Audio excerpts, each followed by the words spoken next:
I heard that you got your own soda company. Yeah. I'm a partner in Exotic Pop, and then I got my own soda about to drop, like my own line. I'm gonna wait to reveal the name, but I got a line of sodas coming. Texas motherfuckers definitely got an accent. Let me tell y'all something, chat. As the head of this community, bro, you know what I'm saying? I feel like it's my job to like give y'all words of encouragement, you know what I'm saying? Put y'all down, put y'all on game with certain stuff, you know what I'm saying? Keep everybody motivated, you know? If you got somebody around you, man, that's like, you know, indirectly like slick trying to like disrespect you or like play you or you feel me, make you out of a joke or anything like that, man. Cause it's like it's a lot of that go on these days. You know what I'm saying? Like, you know what I'm saying? People hurting at the end of the day. You know what I'm saying? Unfortunately, motherfuckers will do anything to temporarily, you feel me, get what's bothering them off their mind. You know what I'm saying? So if you an easy target and it's easy to joke on you feel me, to take the attention off of them, then they gonna do it. You know what I'm saying? So if you got anybody like that around you, for one, get away from them. Two, don't fall into, you know what I'm saying? Don't fall into the trap that they setting up. Cause it's like when somebody jonesing on you and joking on you or like slick playing you, and it's like you might not be taking notice to it, but you can tell something about it is like backhanded. Don't fall for the trap, bro. Keep showing the love of God, you know what I'm saying, and separate yourself from that energy. Cause that energy might be sent strictly from the devil, you know what I'm saying? To bring you down. Like y'all know the devil sends people, right? Like that energy literally might be strictly sent from the devil to bring you down and keep you down so you don't get motivated, you know what I'm saying? To walk into your calling that God got for you. Bro, stop, man. I told you stop. Now she mad. And I'm not gonna stop her. But yeah, chat. I don't understand, bro. It's like I don't understand all this backhandedness that's going on these days, bro. It's like you don't even know who really a good person for real, cause it's like you feel me? Everybody out here acting like they a good person, bro, and be having demand. You feel me? It's like it be a front. So it's like you really don't know who a good person. It done got so bad, bro, that like somebody that you might know is not really a good person, or mess around and have a front of a good person and have you know what I'm saying? Damn near a whole community of people thinking that they a good dude. You know what I'm saying? Like a motherfucker would be preaching to you like, you know, you don't gotta be evil to win. You know what I'm saying? And the very person telling you that is evil. You know what I'm saying? Or like these rappers, perfect example, like a nigga like Kevin Gates, you know what I'm saying? Like all the fake positive stuff he be preaching. I done spoke on this before. I don't think I spoke on it on YouTube, but all the fake positive stuff Kevin Gates be preaching and motherfuckers don't even know he's literally a demonic angel, bro. Like, you feel me? I think I seen it in like an interview or something. He was like, he like the king of fear, or like, you know what I'm saying? Demon of fear or something like that. Some shit he said. I'm just like, but it's like, you feel me? Outside of that, it's like, nigga, Kevin Gates be preaching all this like fake positive stuff. You know what I'm saying? And it's like a lot of motherfuckers don't even know like Kevin Gates is a cold, stone cold killer. You feel me? And a lot of these motherfuckers worship the devil.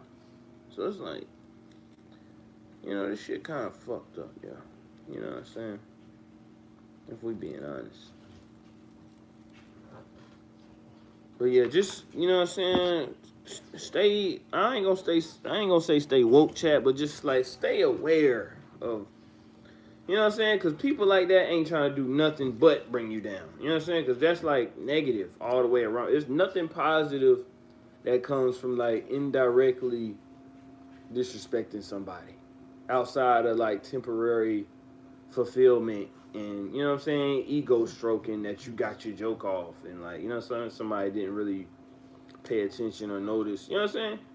And it's like people only do that shit because there's something bothering them in their personal life that they can't shake. You know what I'm saying? So it's like all this evil ass shit and mean ass shit that be going on, nigga, it stems from motherfuckers that carry pain.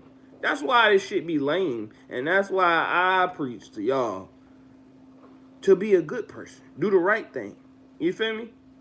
Positive shit come out of being a positive person. You feel me? The social media is teaching us that, you feel me, positive shit don't get you nowhere and don't get you nothing. In reality, it does. You feel me? On the internet world and social media and like Twitch and all, you feel me? Like Hollywood and Miami world, that's not fucking real life. You feel me? Evil helps you win. But in the real life, bro, for everybody that live in the real life, bro, being a good person, doing the right thing take you a long way. Because it's all about relationships in life. You know what I'm saying? And if you walk around or run around, you feel me, doing backhanded business, somebody gonna find out about you. You know what I'm saying? And somebody gonna expose you. You know? But hey, I'm just here to school y'all, man. You know what I'm saying?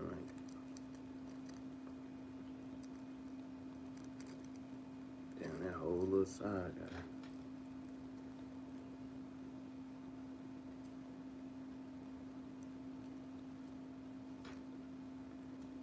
But yeah, chat.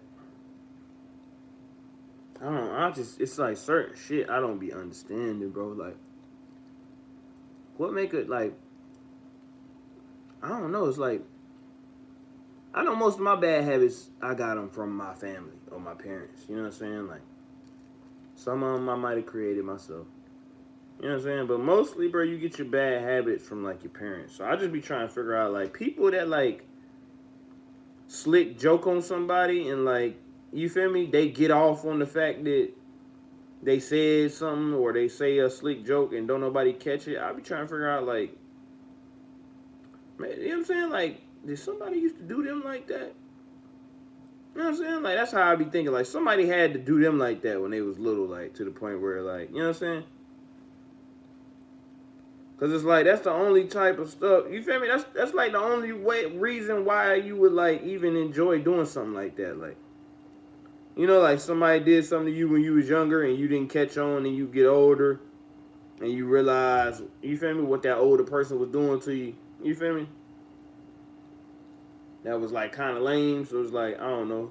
You started like, you feel me? I don't know. Taking advantage of like other people or some shit. The same way. It's just like, you know what I mean? And then it's just like, if a nigga watching my, like, I still don't understand this, bro. Why is like, yeah, the people that's watching me, right, every day.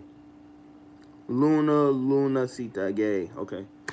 The people that's watching me every day, you feel me? I openly share with y'all my struggles, issues, you know what I'm saying? Mental state, everything for a reason, you know what I'm saying? So it's like anybody that's getting on my channel, bro, trying to critique me about myself, you feel me? Or like get on here to just like nitpick and like, you feel me, find a certain part of my video where they can like point me out or like, you feel me, like try to Jones on a nigga or some shit. It's like, bro, you're pointless and you showing my chat that you are hurt. You are a hurt person, Luna Sita. You feel me? That's all that means. That's why it pays to be a good person. Because it's like everybody that's being mean, nigga, they only being mean and they only doing mean shit because they hurt. They don't like theyself. You know what I'm saying? They don't even like what the fuck they do to people. They only do it because it temporarily satisfies them, and it ain't too much stuff in the world that temporarily satisfies them because you know what I'm saying? They don't think much of themselves. You know what I'm saying? So it's like people that don't think much of themselves, they got to downplay other people. You feel me? To feel superior. You know what I'm saying? It's low-key the same thing with witchcraft. That's why I say witchcraft is lame. And then, like I said the other day, witchcraft still don't stop nobody from cheating on you or doing you wrong. You know what I'm saying? And then people don't realize, bro, doing witchcraft on people comes with bad karma, bro. It comes with like consequences. I don't think people understand that. Like when you messing with you feel me? When you messing with supernatural, you feel me? Powers, bro, and they not good. It comes with side effects. My bad. Sorry. Where's my weed at? My jacket? No, baby. You feel me, chat? So that's why I want to keep on preaching, bro. Stop doing witchcraft. You know what I'm saying? It's pointless. Stop being mean to motherfuckers, bro. It's pointless. Doing witchcraft is pointless. Being mean to people is pointless. Being evil is pointless, bro. You feel me? Instead of being evil, bro, find out the root of your problem and start trying to figure out ways to fix it. You know what I'm saying? Like, take your anger and use it to figure out why you're angry. You know what I'm saying? Like, take your anger and let it drive you, you feel me, to want to become a better person. You feel me? Don't just keep participating in the agenda that these higher-ups got for us. You feel me? And just keep participating, you feel me, in fucking the world up.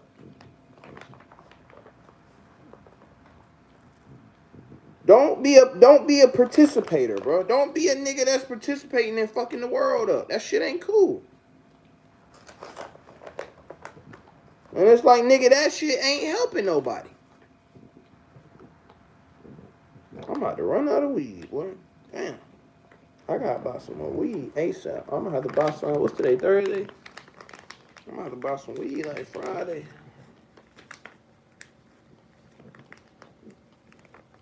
You feel me?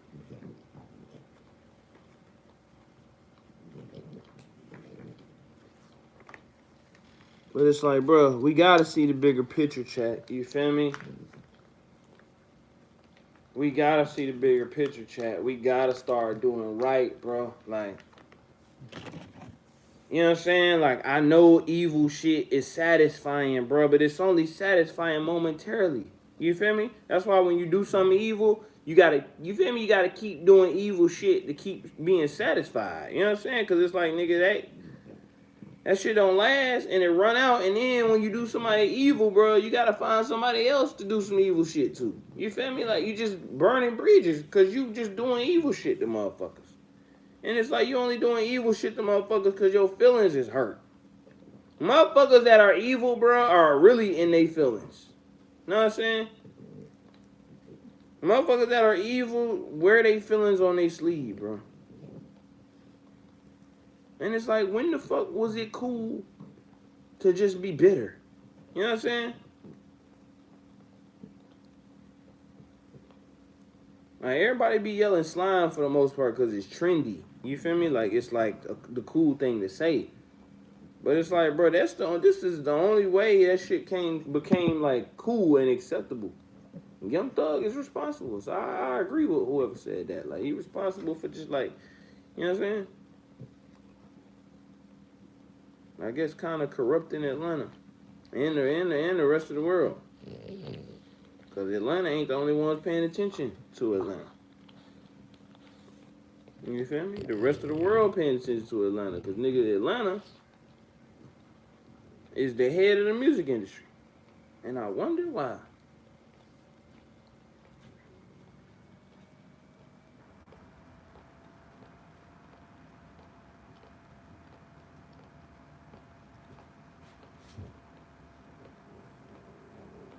But yeah, man.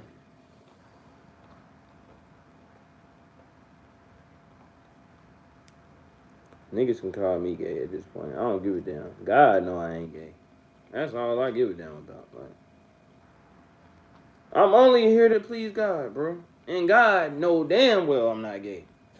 So it's just like, I really gotta stop just like, you know what I'm saying? Being in my head or just like, you feel me?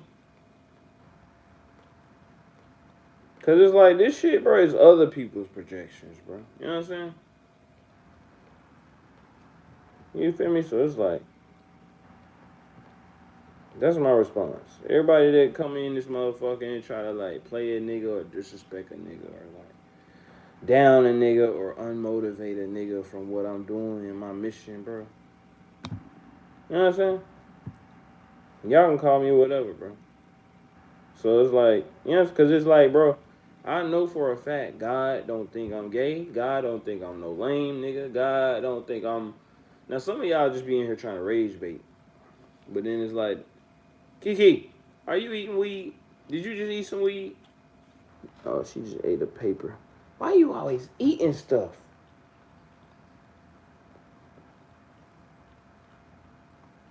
That's why your stomach be hurt. But yeah, man. Everybody in this motherfucker, man, show the love of God, bro. You feel me? Cause motherfuckers like Lunacita need it. You know what I'm saying? Lunacita ain't getting the attention she want at the house right now. You feel me? So she had to come in my live. You feel me? And disrespect me. Which is fine. You know what I'm saying? And she came to the right place. Cause we gonna show Luna love and we gonna give her some attention. You feel me? So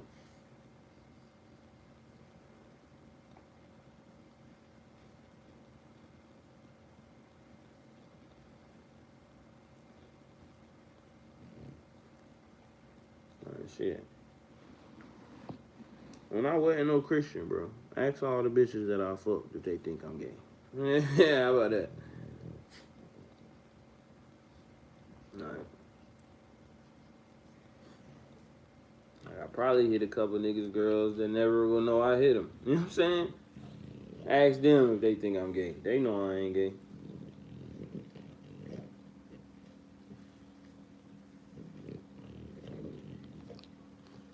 But at the same time, bro, it's a lot of motherfuckers gay, so it's like at the same time, I don't be blaming motherfuckers for, you feel me? Because unfortunately,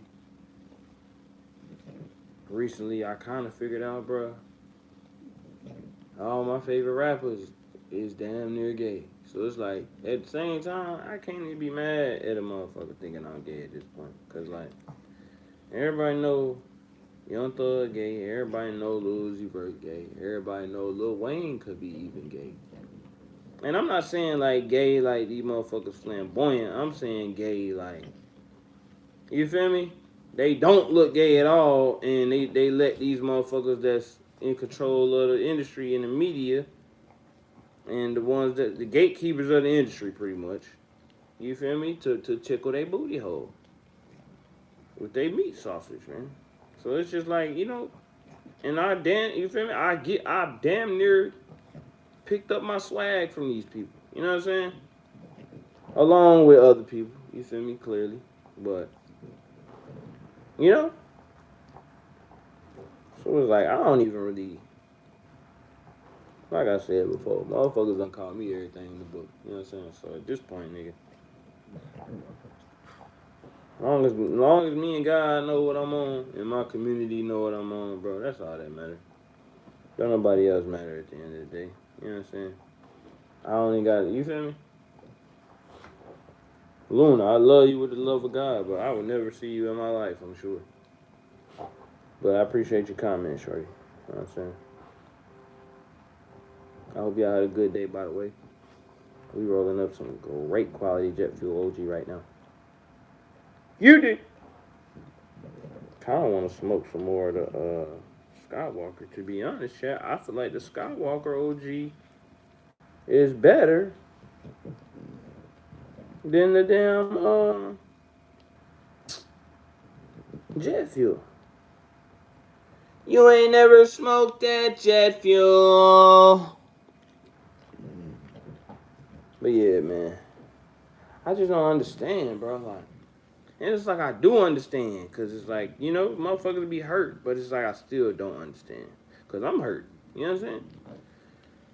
But some shit don't interest me, bro. A lot of shit don't interest me, bro. That's why I be trying to say to myself, like, maybe I'm just too selfish to do some of the stuff that other people take the time out to do. Like, you know what I'm saying?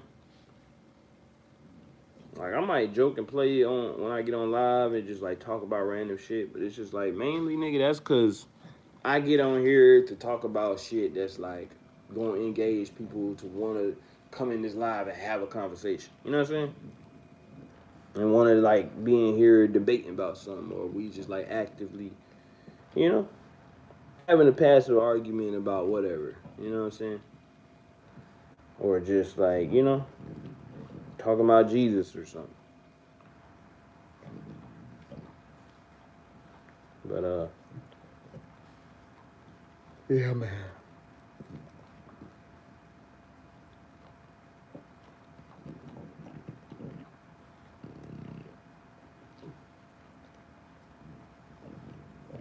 I don't be understanding,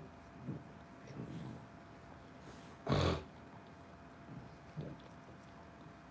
even if you a stranger and you come in my live, right, and you talking to me for a little minute, like, everybody dealing with some shit, you know what I'm saying? So it's like, if you come in my live and you a stranger and you see a nigga dealing with some shit, or you feel me, you talking to me, and I like do something that you think to yourself like, oh, that was a little bizarre, or like, you know what I'm saying? Something about bro is a little off, you know what I'm saying? When you, I don't know, to me, bro, when I see somebody that got an issue, bro, you feel me? I assess in my head like, okay, this person got an issue. You know what I'm saying? But it's like me personally, bro. Instead of like, you feel me? Like if I'm in public and I'm talking to somebody that look normal, and then like they open their mouth or they do something to the point where I'm just like, oh, you know what I'm saying? Like, bro, a little off, or something wrong with him. You know what I'm saying?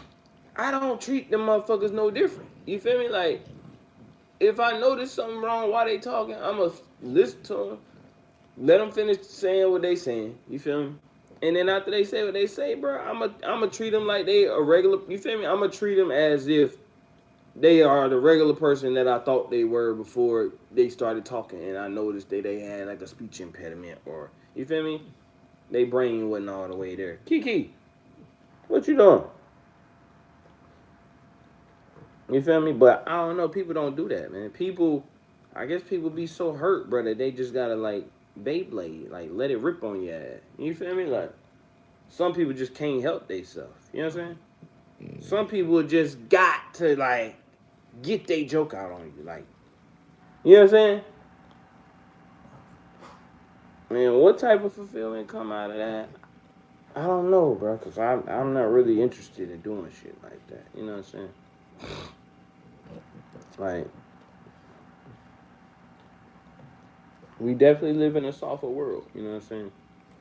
But in a way, that doesn't help the world. You feel me? Realize that we toxic, and try to become like better at just like, you know, unconsciously just like communicating our thoughts. You feel me? I mean, people gonna do it anyway, but I'm just saying, like, me personally, get out of there. Get out of there. Me personally, I don't see the, you know, I don't see the, what's the word? Point. And just like, you know, like, bro, if I get in somebody live, nigga, I might talk shit. You feel me? But I'm not finna just get in the live. Now, sometimes, you feel me? You might say something that offends somebody on accident. You feel me? And then it's just like if I say something that I'm to somebody that I'm watching they stream and I see it offend them, then I'll just be like, okay, let me slow down, cause you feel me? I seen whoever I'm watching on the stream just read my comment and they didn't like it, so let me chill out. You know what I'm saying? Let me wait a couple minutes before I send another comment. You know what I'm saying? Like, But I don't know, man. I guess people just, everybody different, bro. Motherfuckers don't think like I think, so you know what I'm saying? You just gotta accept the world how it is, and you feel me, be the example of the change that you want to see. You know what I'm saying? That's the best way to be, chat. And you feel me? That's how I roll. So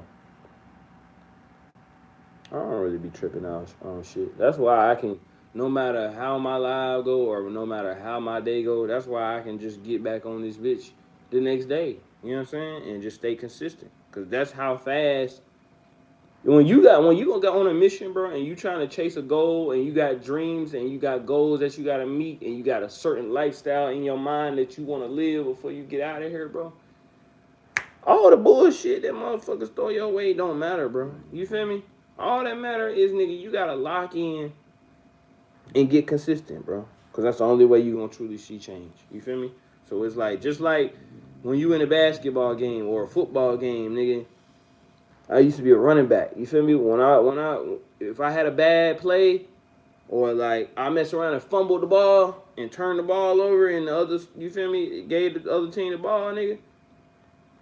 You bummed out for sure, cause it's like, of course you didn't mean to fumble the ball. You know what I'm saying? But it's like, nigga, the game's still going, and either way you fumble. But when we get back on offense, we still got a chance to win this game. Even though you just fucked up, you put us in a hot seat, but we can get back right.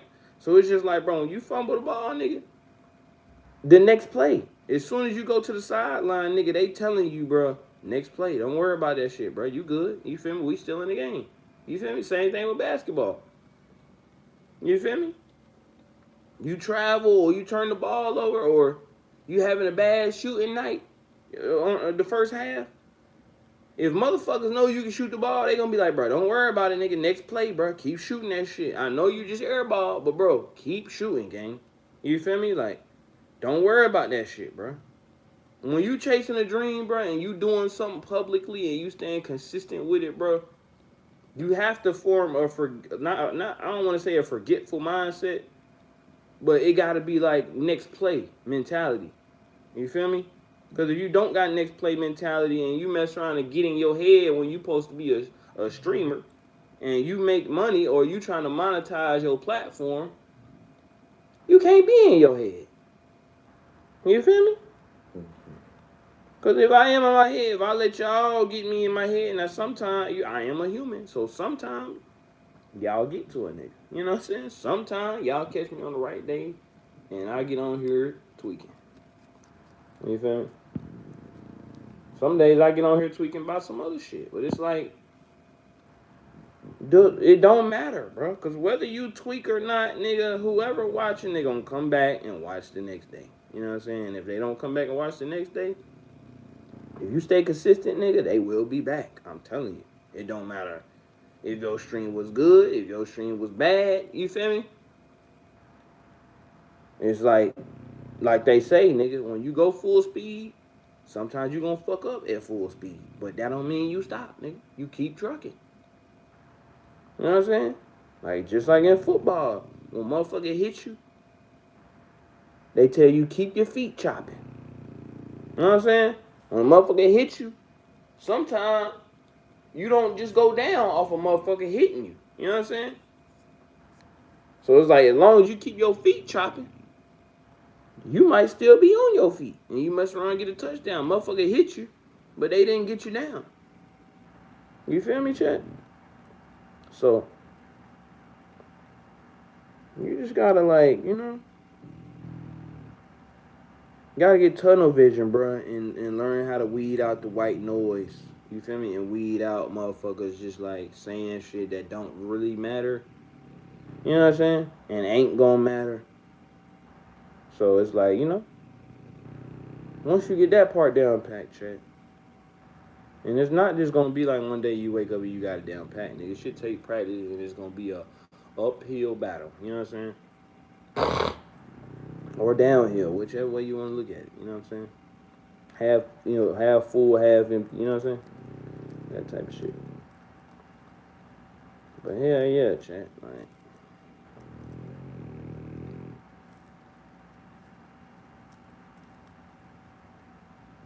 so I don't be tripping on shit, man. You feel me? God is my witness, man. God see what I do every day. You know what I'm saying? And God know I got issues, but God know I ain't gay. You know what I'm saying? So, shit. Shout out God, man. You feel me? And shout out my community.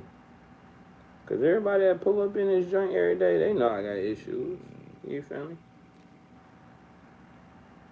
That's why motherfuckers, I already said that, but that's why motherfuckers that I know got issues, bro, I don't treat them no different, bro. Cause it's like, unless you born with the issue, bro, motherfuckers don't be born with mental issues, bro. Mental issues get formed over time coming from situations unfortunate that you was in, you feel me, that wasn't right, and you got trauma from it. You know what I'm saying? Or something you witnessed that was traumatic and put your body in shock, and now, you know what I'm saying, your body a little off whack. You know what I'm saying? Your brain don't know how to act all the way. Like, you feel me? Like, now you might be jumping, like, certain stuff might make you jump, or certain stuff might trigger you a certain way. You feel me? And it's like, motherfuckers don't be knowing what nobody been through. So that's why it's like, you shouldn't judge nobody, bro. Like, life is unfortunate, bro. A lot of time out here. You know what I'm saying? So it's just like, you know, I just want to constantly preach, bro, to y'all. You know, I want to constantly preach to y'all, bro. Show the love of God, bro. Do the right thing. Be nice. Because I'm telling you, nigga, if you don't, it's basically self-destruction. You know? Being evil is a part of self-destruction, bro. You know what I'm saying? It's a reason why they say people on earth that's not saved are dead people walking. You know what I'm saying? Because being a sinner and, like, you feel me, conforming to the ways of the world kills us, bro. You feel me? Internally. You feel me? It makes our flesh alive. But internally, bro, it kills us. Because we not, you know what I'm saying? We not feeding our body with fruit and vegetables. You know what I'm saying? If y'all get what I'm putting down. We feeding our souls with junk food. You know what I'm saying? You ain't gonna survive too long off junk food. Same thing, bro. If you just run around doing evil shit, bro, you know, you ain't gonna last as long as somebody that's, you feel me, doing good deeds every day and shit like that. Hopefully y'all get what I'm putting down, man. I'm about to play this video though. Energy drink, water, my own coffee coming, you know, some more beer. I did a beer deal with Carbot, and back in the day I had my own liquor. You know, one of the first rappers with his own liquor. What made you tap into that lane? Well, when I had my liquor, Lucky Nights was my liquor. The same company that gave Cameron and Dipset, they had the Scissor, the purple liquor. Yeah. Mine was Lucky Nights. It's in my Game Over video, even though that bottle was a prototype bottle. But yeah, they came to the table like, hey, you want to do your own liquor? And I'm like, hell yeah, you know what I mean? And I used to drink amaretto sours at that time, so my liquor was a amaretto sour with vodka in it or whatever. So I still got like 2 bottles left. But yeah, they came with the money. They came with the bread. I wonder what happens with deals like that. I bought a crib out for that, and I just thought it was dope because I come from a family full of hustlers. So watching my grandpa and my great grandma and my grandma and my great grandpa like have barbershops, converting the garage into a barbershop. My great grandpa used to sell candy out the front house, and then he built a house in the back, cut hair. My grandma, she did hair. So I come from a line of hustlers. So I realized that Monopoly wasn't no game. They was teaching us about life as a kid. So me owning a percentage of this, you know, percentage of a tattoo shop in San Antonio called Time Bomb, a percentage of a jewelry shop in Austin called TJ Jewelry, ownership in a boxing team, Houston Hitmen, You know, I'm doing a whole bunch of stuff. Partners in H-Town Bingo. You name it, bro. I got my hands in it. And you said you bought a crib off of that, so you making good money from it. Yeah. I bought a crib off of that Lucky Nights money. You know, as soon as they gave me that bread, went and bought a crib. Get into that bag. And tell me if I'm wrong. If I'm not mistaken, you was a millionaire, right? Before you signed to a major? Correct. How did that come about? Well, I sold a lot of mixtapes. And then here's the thing.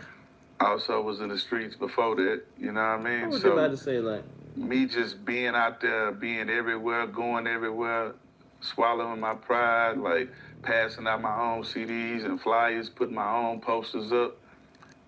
I already conditioned my fans and supporters, and I call them fans, but they're really family. You know, I like to call them family. You know, the people that been along with me for the ride. You know, that know the old Lil Flip stuff, not the new wave people that just get on like, oh yeah, I know you since Game Over. It's people that knew me before that. You know. Well, nigga, I ain't from Texas, bro. So that's the only shit I seen. I pride myself on I was definitely a little going Flip to fan the when I was towns that coming up. everybody else Like, skip.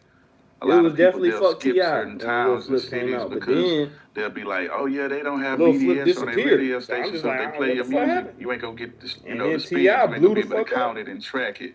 So people would skip over them towns. I'm Man, starting I'm to going think to big T.I. towns, sold his small soul towns, too. and they Anybody appreciate that you blew more, up they fast as appreciate the fuck, you music should more, and question they it, be bro. like, man, what you doing out here? Nobody I ever even come be out looking here. at Peasy That's why I'm sometimes, here, like in 'cause Rio, nobody like, else damn, come did these here, niggas sell they and I ain't soul? trying to do what nobody else did. So when everybody was telling me I was dumb, man, you giving away all your mixtapes and you doing double albums, there's too many songs. It worked for me. It's like being in a mall. Cause I ain't gonna lie, I mean, You them walking niggas in might the mall still and be somebody selling come up to bricks, you with the bro, but sample, like, hey, would you like to try this? And then you the try it. only niggas that's really selling bricks, bro, and getting away with it scot-free is motherfuckers that's like with Rock Nation and Michael Rubin and all them motherfuckers. You feel me? The motherfuckers that got backing to sell the bricks. You feel me? And they getting they bricks straight from the government. I feel like that's the only motherfuckers that's selling bricks right now. Cause it's like you can't really sell. You know what I'm saying? You can't sell bricks, bro, for real, and not get in trouble for it.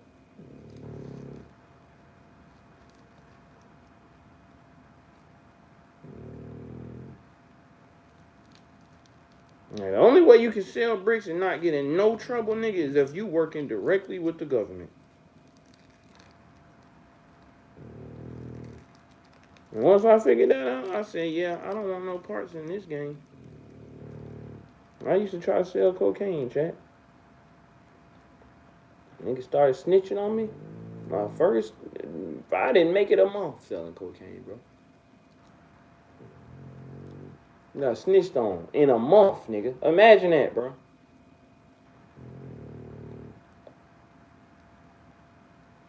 I wasn't selling cocaine for more than a month, chat, and got snitched on. That's how you know the streets is a trap, boy.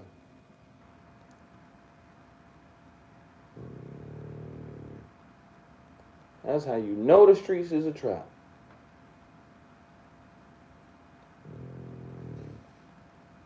How the hell do you get caught with some shit after a month? Shit, I only probably had 2-3 customers. Well, if you want more, we're right here at this building. So if you a new artist and you want to get people hooked on your music, sometimes you got to give them something free. And if the quality is quality, they're going to be happy and they're going to want to spend money with you. So think about it. I drop a mixtape January. Go do a show, we'll just say in New York. Okay. 8 months later, I come back to New York to do a show. I got a whole new mixtape now. Give away those mixtapes. Now, they know the words to the other mixtape, but now here goes something new. You know, 8 months later, come back to New York. I got another mixtape. You know, boom, give it to them. So now I conditioned them to get free music, but they got the quality. So when I come back for the 4th time, they proud to pay. Like Nipsey said, R.I.P. Nip. You know what I mean? So it's just about marketing, man. And I believe in my content and I'm confident in my product. So I ain't tripping. I give you a sample, but you gonna want to come back. What nigga age talking was like it when it's you made your drugs. first million? Right? 16, 17 years old. Damn. Yeah. Yeah, I was out there with them. I was out there really in the streets though, like literally, like had my mixtapes while I was making other moves, had my albums, like I was out there really, really doing what I do, bro, like hand in hand. Like I gave away a lot of stuff and then I conditioned people. It was times I would go pick up more money for mixtapes than I would pick up for a show. Because I was When niggas say a lot show, of they people mean that had CD stores that closed now, but I was cool with all the mom and pop stores, you know what I mean? So it was this one place in Austin called Music Mania, man, and man, I pull up there, drop off a box of CDs, get about $6, $7, $8,000, you know what I mean? Like boom. Go to the next store down the street, boom, boom, boom. Before you know it, I done picked up 12, 13,000. Then go pick up the show money, go to the next town and repeat. Yeah, I knew it had to be hard to sign you because you was already looking at millions before you signed to a major. So yeah, that's crazy, man. So that line that you said on The Way We Ball, when you said that Job couldn't afford you, that was real then. Yeah. A lot of people, they made offers, but the offers was redundant to me because think about this. Making money, making millions, then like blowing up like crazy. And then think about this. When you drop a double album, it counts twice. And we got paid more money from the distributor. So it was like, all right, instead of us getting like $8 a disc, we getting 12 and 13, you know. And when you drop a double album, see that's how people like, you know, Tupac, Biggie Smalls, even 8Ball. You know what I mean? Like when 8Ball dropped his first solo album, he dropped a triple CD. Dang. So, you know, we dropped double. So imagine Life After Death, Biggie. You know what I mean? Let's say it sells 5 million. Well, you got to count it as twice because it's a double album, so it's diamond. So in my mind, when I'm in high school and calling on the radio in middle school and doing these rap battles and freestyles, when Diamonds in Your Face came out with my bro C-Note and Welcome Home C-Note, when that came out, I was in high school, 99. I graduated, Worthing. That was playing on the radio. He gave me the vinyl. I spray painted the vinyl gold, put it on my wall in my grandparents' house in Cloverland, and I said, I'm gonna give me a real gold plaque. And then when I finally got me a real gold plaque, I put the real gold plaque right next to the one I spray painted. You know what I mean? So you just got to get out there and sell your product, bro. It was times where Sell your I would product, go to champ. a town and I'm doing features, and it's like 20 people. All right, let's go smoke. Smoke good weed. And then we gonna feed my dog fruit. Feed my dogs fruit. Until we can wake up and do it again tomorrow, champ. You dig. You dig. You dig it. Where my lighter at? Where my jacket at? Right here. I don't know why I wear this jacket to smoke in. I'm about to say, I guess it's the easiest to throw on, but I don't think so. Man, where the freak is the lighter? I left it in the storage. Okay. Come on, y'all. Damn, I hate these rappers, bro. But Trippie Redd album about to be fire. Like, I don't want to go to Playboy Carti concert because I don't want to expose myself to no unnecessary demonic energy.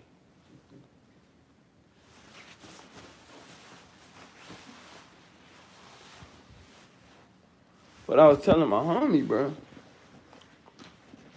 if I go, right? If I go with a Bible in my hand, nigga, you feel me? Technically, I would be overriding. What's up, buddy? I would be overriding every, you feel me? Demonic spirit or evil doing in the arena that night. So it's kind of just like, you know what I'm saying?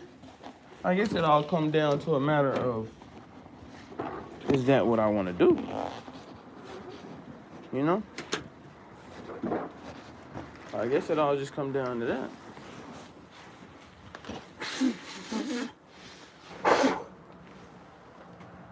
You know what I mean, chat?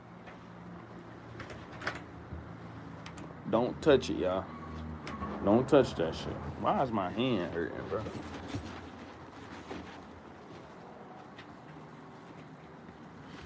Oh shit, I forgot. Excuse me, brother. Excuse me, player.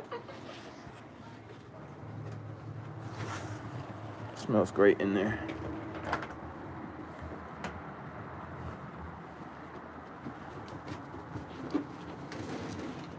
Yeah, it's definitely turning wintertime, chat. Getting a little nippy out here. Getting a little nippy at this match. Little nippy out here. Now this is a good rolled joint, bro. This shit better burn even.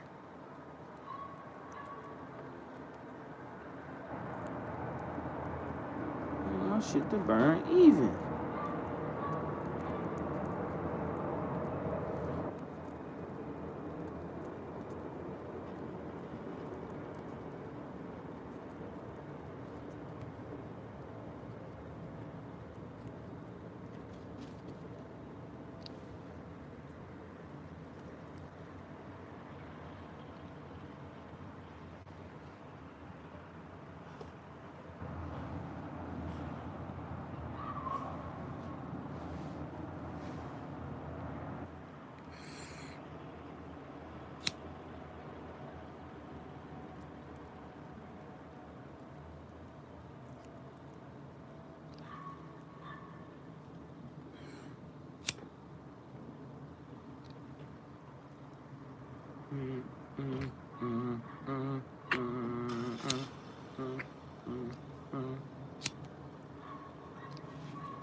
Sometimes I do be on here wondering, like, who be on here watching me and shit. But it's like, bro, you know what I'm saying? I clearly done been through a lot. You feel me? Anybody that act crazy, bro, or look crazy, nigga, they been through some shit that you ain't been through. You feel me? So I just want to remind motherfuckers to ease up, nigga. Hop off dick, man. You know what I'm saying? Like, at the end of the day, hating is a form of dick riding. So, shout out to Luna.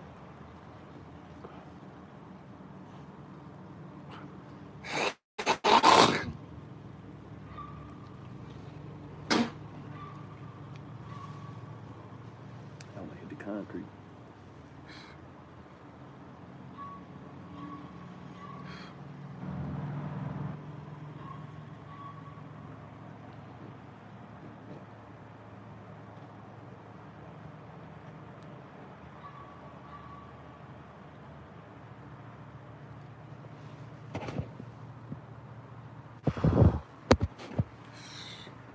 That first pull never hit smooth, bro.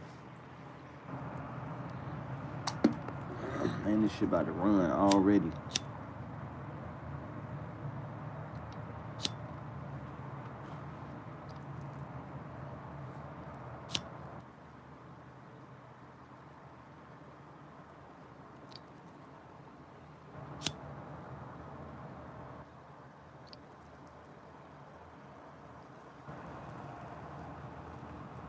Is that a Mercedes?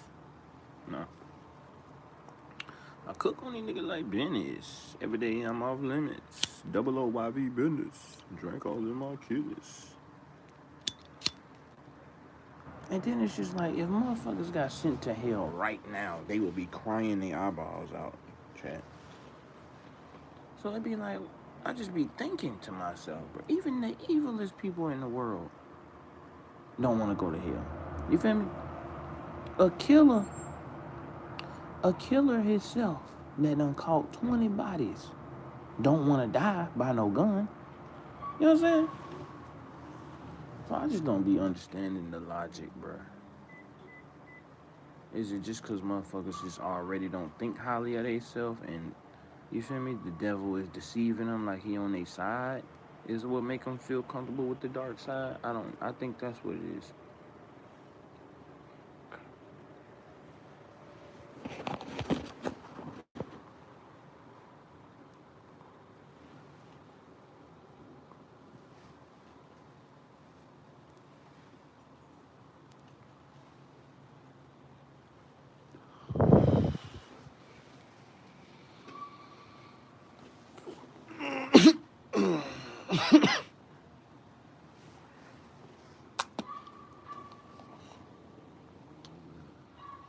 Shit, boy.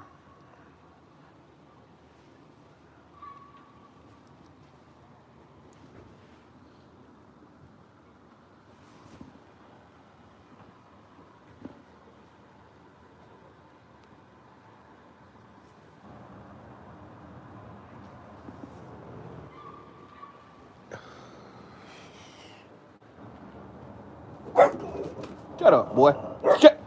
Shut your mouth. My bad, Kiki. That's all I booty.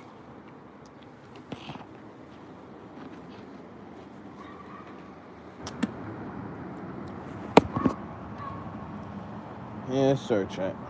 Yes, sir.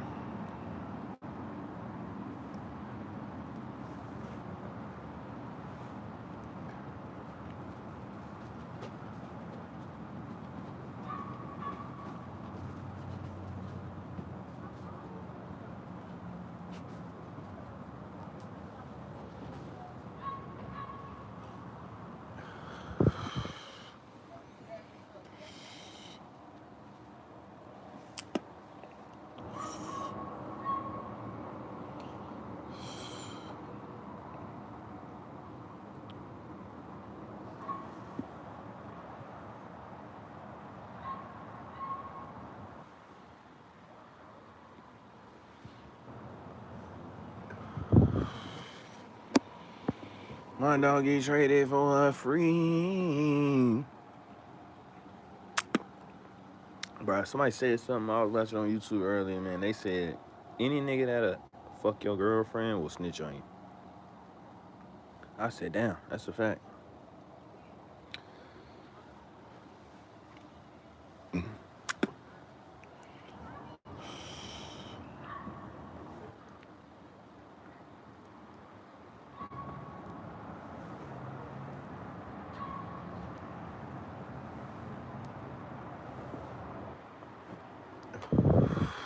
My dog get traded for what? Free. That bitch was probably looking at me like, why is this nigga standing up? I don't know. Shit. I want to stand up. My dog get traded for a free. I gave him everything he needed.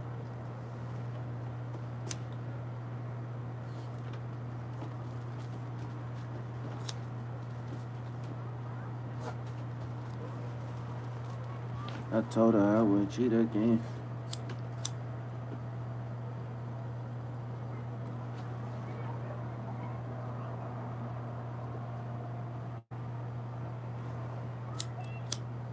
It is.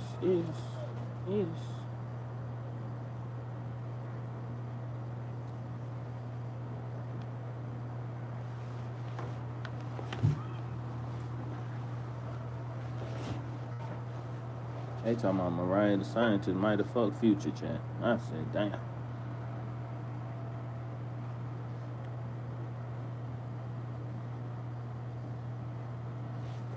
Like, trying to date somebody, bro, outside the rules of God. Trying to date somebody inside the rules of God is already hard enough. You feel me?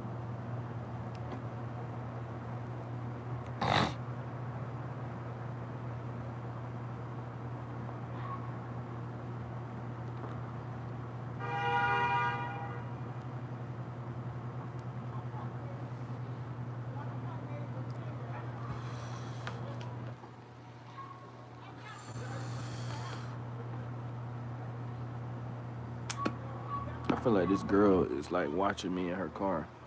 I could be wrong though. She could be washing her clothes. But I feel like I'm getting stared at right now, chat. And it's making me a little bit uncomfortable.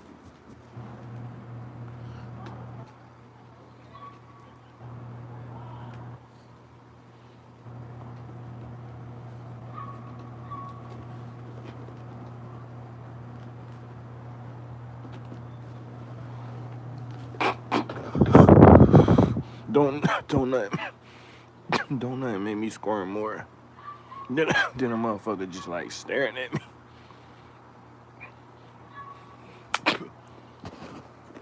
Like, you know when a motherfucker just staring at you and they don't look away? After a while, I just fuck around. When I notice you ain't looking away, I just fuck around and start looking back at you. My doggy traded for a free.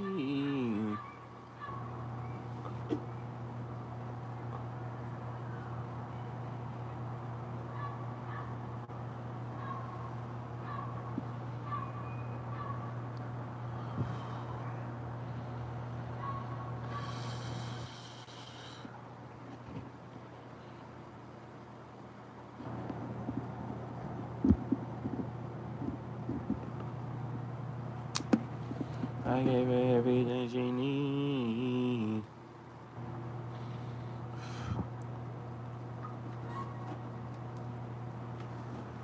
I need to down.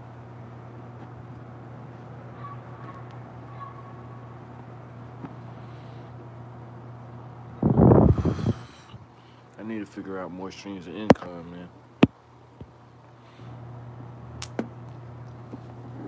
That what I need to do. That what I need to do, champ. Like, more streams of income within the fields that I'm already, you know what I'm saying, into already. Like, I seen this Christian girl that I be looking at on Instagram. I don't think that girl got a job. You feel me? I think she be doing like therapy sessions and shit, and like, you know.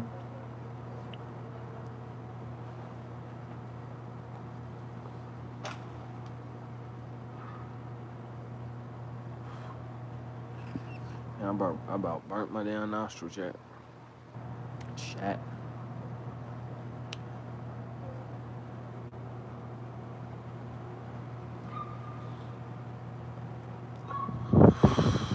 I'm about to say there's no way I smoked a half already, but it's not hard to smoke a half.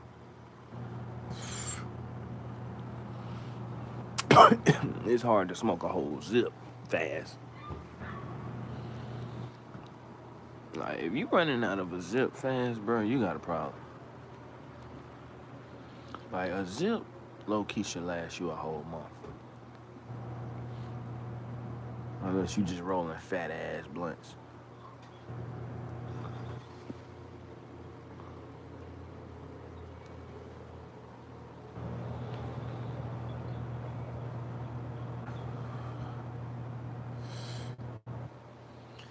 My dog get traded for free. I gave him everything she need.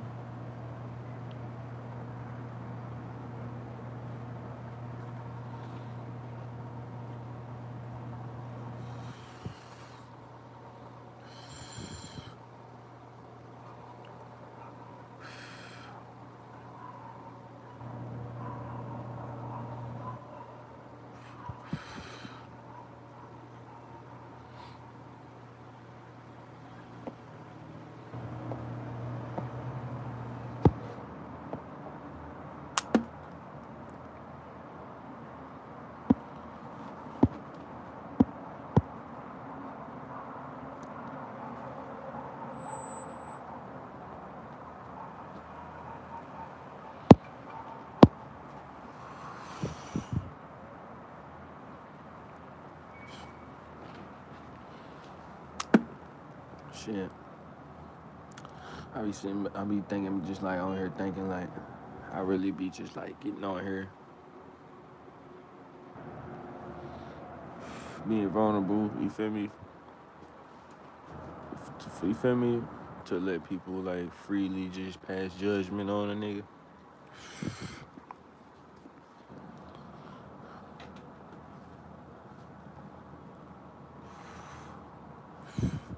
And I'll be like, at the same time, at least I'm posting something for motherfuckers to comment on. You know what I'm saying? Like, at least I'm chasing my dream. A lot of motherfuckers that even leave comments on shit ain't doing nothing with themselves. That's what they do, leave comments.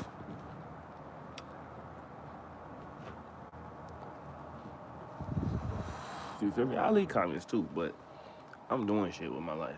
You know what I'm saying? I'm chasing shit, you feel me? I'm preaching the right principles, you feel me? Trying to align myself with the word of God, you know what I mean?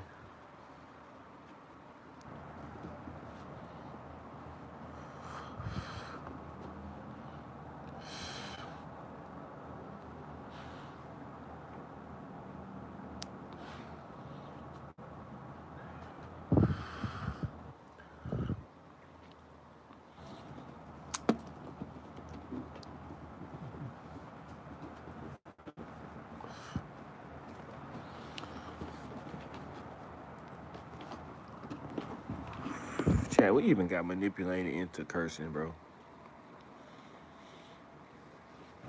Cause you gotta think about it, bro. My parents don't even curse. So like, me and my brother, bro, ain't even think about curse words, bro, until we heard them on movies or on movies. Or like other than that, bro, I really didn't hear no curse words till I got to middle school. Like when I got to middle school, motherfuckers was cussing like a, you feel me? Like it was the new, you feel me? Like I'm finally a teenager. Like I'm gonna go to school and just fucking cuss as much as I can. You know what I'm saying? Let me tell you something, bro. Don't nobody cuss more than babies and a fresh 6th through 8th grader.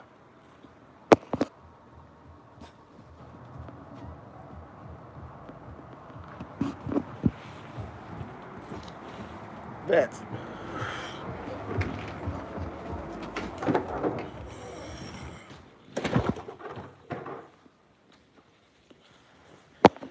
gangsta. That's how them New York motherfuckers be saying that shit. Gangsta. Word, nigga, gangsta.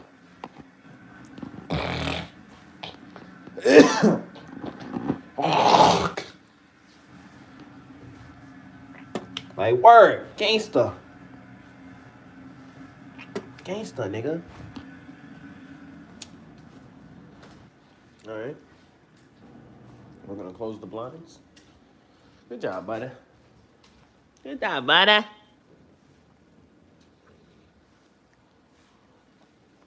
I thought Kiki was coming. She not. Sorry. Let me close these blinds real quick.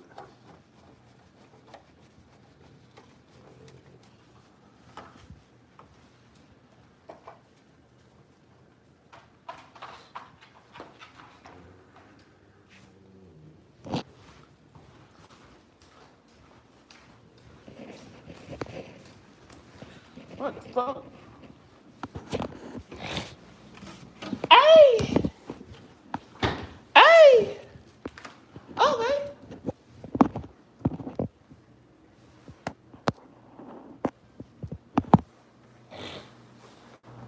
Run up on your rhythm inside. I'm really leaning towards go to a Cardi concert and try to, you feel me? And it's like, for the most part, if you're a Cardi fan, you kind of know what's going on. You know what I'm saying? Like, you kind of know. If you're a real Cardi fan, so it's like, you know, and I'm pretty much only gonna be trying to like get people in my section. Like I'm not gonna be like, I guess I could. I was just about to say I'm not finna be like walking through the whole shit, you know. But I guess I could.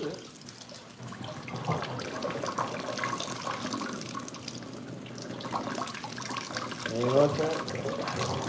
Can you leave her alone, bro? You see? I be telling him, chat.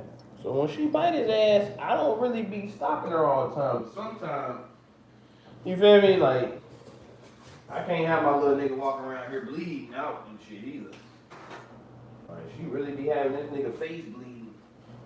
Then it starts scabbing up and he starts scratching it. Shit scab up, he starts scratching the shit, chat. Chicken, fry his ass. They shot, then I thigh his ass.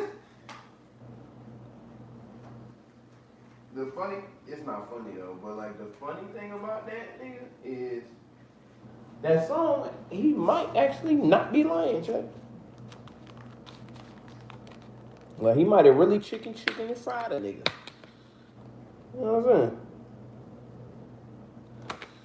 They see my little ass and niggas get the riding fast.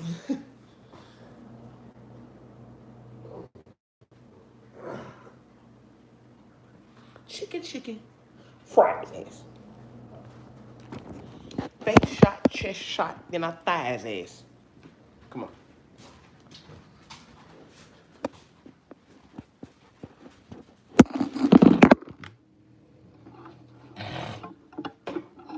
Chicken, fry his ass.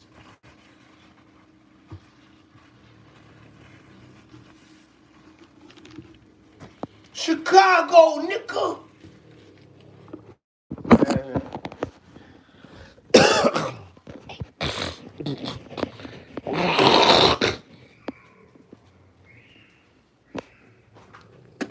Chat.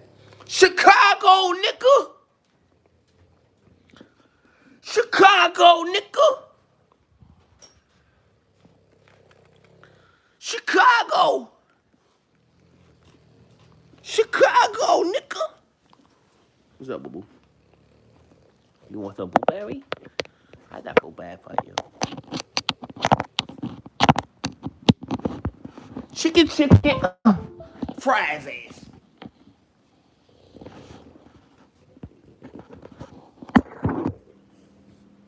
I got you. Here he comes.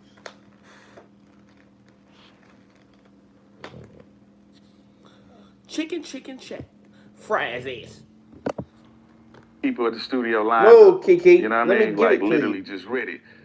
Boom, knock his verse out. Boom, who got the money? Boom. Line up. I do that.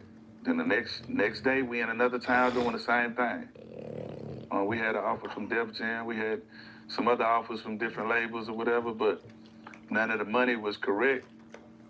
And I didn't feel like the people that was offering money really believed in exactly what I had going on and appreciated. So shout out to Steve Rifkin because he took the time to come out to Houston and kick it with me and see how we moving and how we booking all these shows and how we really communicating and sending stuff to the fans and like really being hands-on with the people. And like, I just don't get along well with culture vultures or people who don't care about the craft. You know what I'm saying? If it's all about money for you, then you know that can stunt your growth.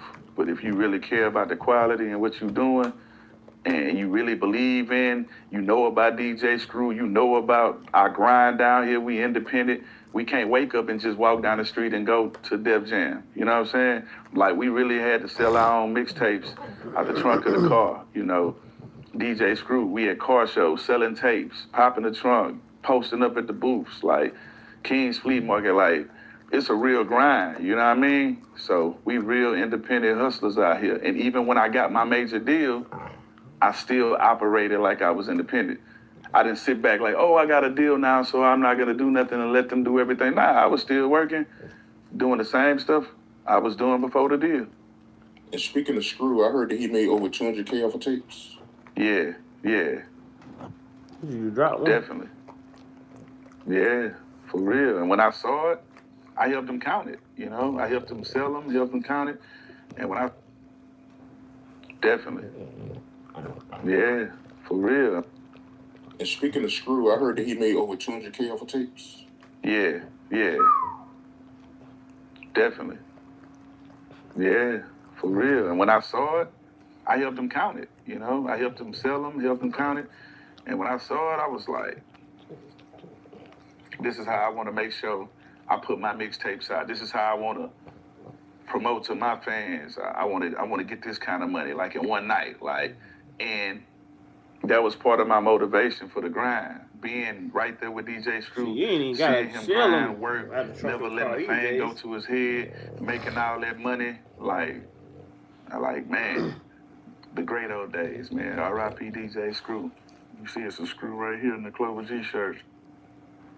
Yeah, I heard that he would have long lines outside his house to buy his tapes. True. That's facts. How was he as a person? I feel like the dopest part about Screw's personality, besides him hustling, like he wasn't no lazy person. He'll stay up all night. That's why I'm on these vampire hours.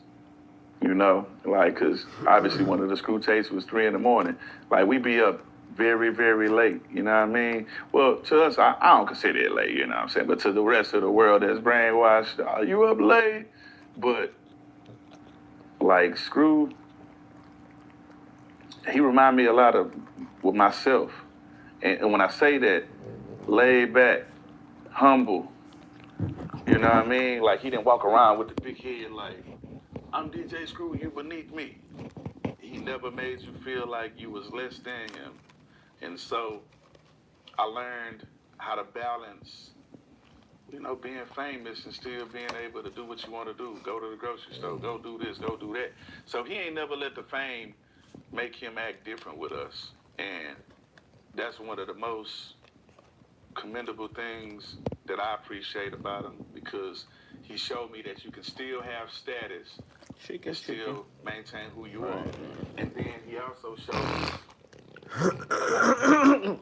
not being selfish, which I already wasn't a selfish person. I'm still not. But think about this. DJ Screw was DJ Screw. He can break anybody's record and make you hot in the streets. He had all of us at his house freestyling, representing this clip. He could have signed all of us and made all the money, but he chose not to do that. He allowed us to utilize his platform, and he was like, hey man, rep this, go eat. So everybody branched out, got their deal. Some people was, you know, signing with people. Me, I started off a CEO, and I'm still a CEO. So every situation I've been in, I've been my own record label. You know what I mean? Any agenda Some sent people to made their destroy own me record will label. not Some prosper. people branched out In his the name side, of but Jesus, I he allowed pray, us all amen. to eat, man, and I respect it. You know what I'm saying? Because there's a lot of people, every time they do a favor for you, they want a percentage or they want some money. You know what I mean? But nah, he ain't asked for nothing, man. So I'll forever salute him. And, you know, no matter what, I'm always represent his name and his brand. And it's tatted on me. R.I.P. DJ Screw. Literally. R.I.P. to Screw. But I do want to ask you, Ray, looking at your career, all the records you sold, do you feel like you underrated? Do you feel like you get the respect you deserve? I do. I feel like I get the respect from the people who matters most to me. You know what I mean? It's a lot of things that happen behind the scenes with aligning yourself with certain people, and if this person is managing you, they'll get you these kind of looks, and this will make you look like you're bigger than somebody else. You know what I mean? Because your manager is getting you these kind of looks, but at the end of the day, success is, you know, subjective. Nobody sees what happens with my life every day behind the scenes. Some people are brainwashed to, hey, if you ain't on the radio like you used to be or on TV like you used to be, you fell off. That's the average mind. But then people that understand and overstand and Cloverstand business, they'll get what success means. Chicken, fries, man. So for me, man, I'm always out and about, running into people, taking pictures with fans, signing autographs, people. I just left talking. What was the unit? The old Ramsey unit. Stringfellow, now is what they call it. We just left Stringfellow unit, talking to the prisoners. I performed. Shout out to Mike Prince, you know what I'm saying? Rapper Love Mob Ties, that's fam. So yeah, we just went to talk to the prisoners, and man, we made their day. We performed, man. They still believe in God. Some of them performed. I seen some people that I knew that I ain't seen in 20 years. You know what I mean? So, and I got my respect from God. I got my respect from my family, respect from my hood, respect from my city, and in the world. You know, I travel, man. I be everywhere, man. So for me, the respect that I get, long as it's coming from people that really respect me, that's really all I care about. The people that are brainwashed or they're sheep and they just follow trends, you know what I mean? You know, I ain't for everybody, you know what I'm saying? So who respect me, man, listen, that's where it matters the most. So I don't think about it outside of that. I just think, me personally, your name should come up more. But, you know, that's just my opinion. Yeah, I mean, I chose not to indulge in the weirdo that's going on in this industry. So when you still believe in God, man, and you ain't compromising your morals, I'm not selling my soul for no fame. I ain't doing none of that. You know what I'm saying? I'm gonna keep God in everything I do. Sometimes they try to make a path longer or harder for you, but I deal with the consumer. You know what I mean? So, and that I practice great customer service, and they're very satisfied. A person book me, spend money with me, I make sure they straight. Like, hey, everybody got their pictures, y'all good, promoter, you cool, we good, you know what I'm saying? They pay me to do 5 records, I'll do 7. You know what I mean? I give them a little bit extra, you know, because they could have took the time and spent their money with somebody else. See, the problem with a lot of artists and why they don't have longevity is because they get the big head. And when people book them and stuff like that, they don't want to talk to the promoter. They don't want to say hi. They too good to take a picture. And then they leave a bad taste in people's mouth, and they don't want to book you no more. So, you know, with me, the relationships that I got, man, I've been having the same number, man, since high school. Like, I'm still dealing with the promoters and talking to them, the artists, the people I done did songs with all over this world, man. I see them. You know, I give them copies of my book. I give them game. I mentor them. And then when I bump back into them, they be like, man, we read your book. We applied what you put in your book. And I'm booking shows now. So that's who I really care about. Because a lot of people that's at the top, man, they don't care. They culture vultures. They don't care what's going on in the community like that. They just want their money. I care about my community. So that's why I make sure I'm out and about helping people, you know, looking out for people. I did a verse for a guy yesterday. He couldn't afford the price that I told him. He only had half of what I told him, right? And I'm like, you know what? God put it on my heart. I'm going to go and do this for you. You know what I'm saying? I'm going to do this for you. And then come to find out, he fixed ACs. I need 2 of my ACs fixed. One at my office and then one at another house. And guess what? So we did a barter. So now instead of having to spend like $10,000, $12,000 on an AC, free 99. So sometimes you gotta bless people, and I've just blessed them, not even wanting nothing in return. You see what I'm saying?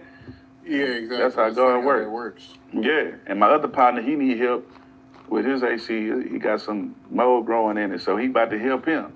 So now he about to make some money, and you know, so that's what it's about with me, brother. Like, AC's gotta be a respect and care about who show respect to me, man.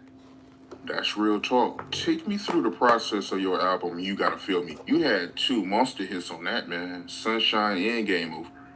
Man, Game Over days. You Gotta Feel Me. So, on my forearm, I got the names of my albums. I'm a visionary, man.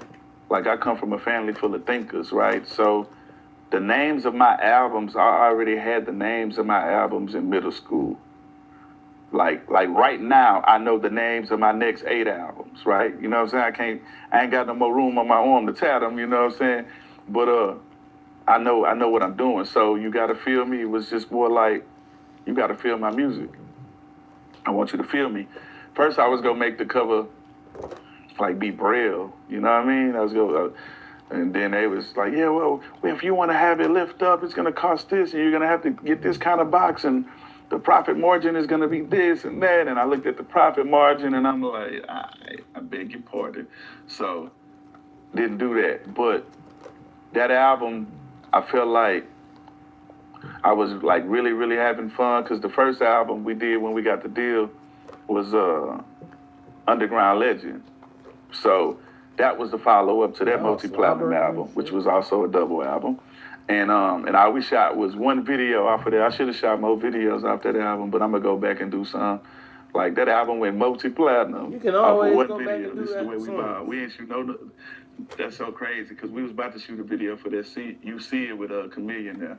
But yeah, when I was on that You Gotta Feel Me mode, man, I was spending a lot of time on the East Coast, being on the Who Kid mixtapes, the 50 Cent, the G-Unit tapes, man. We got so many dope freestyles.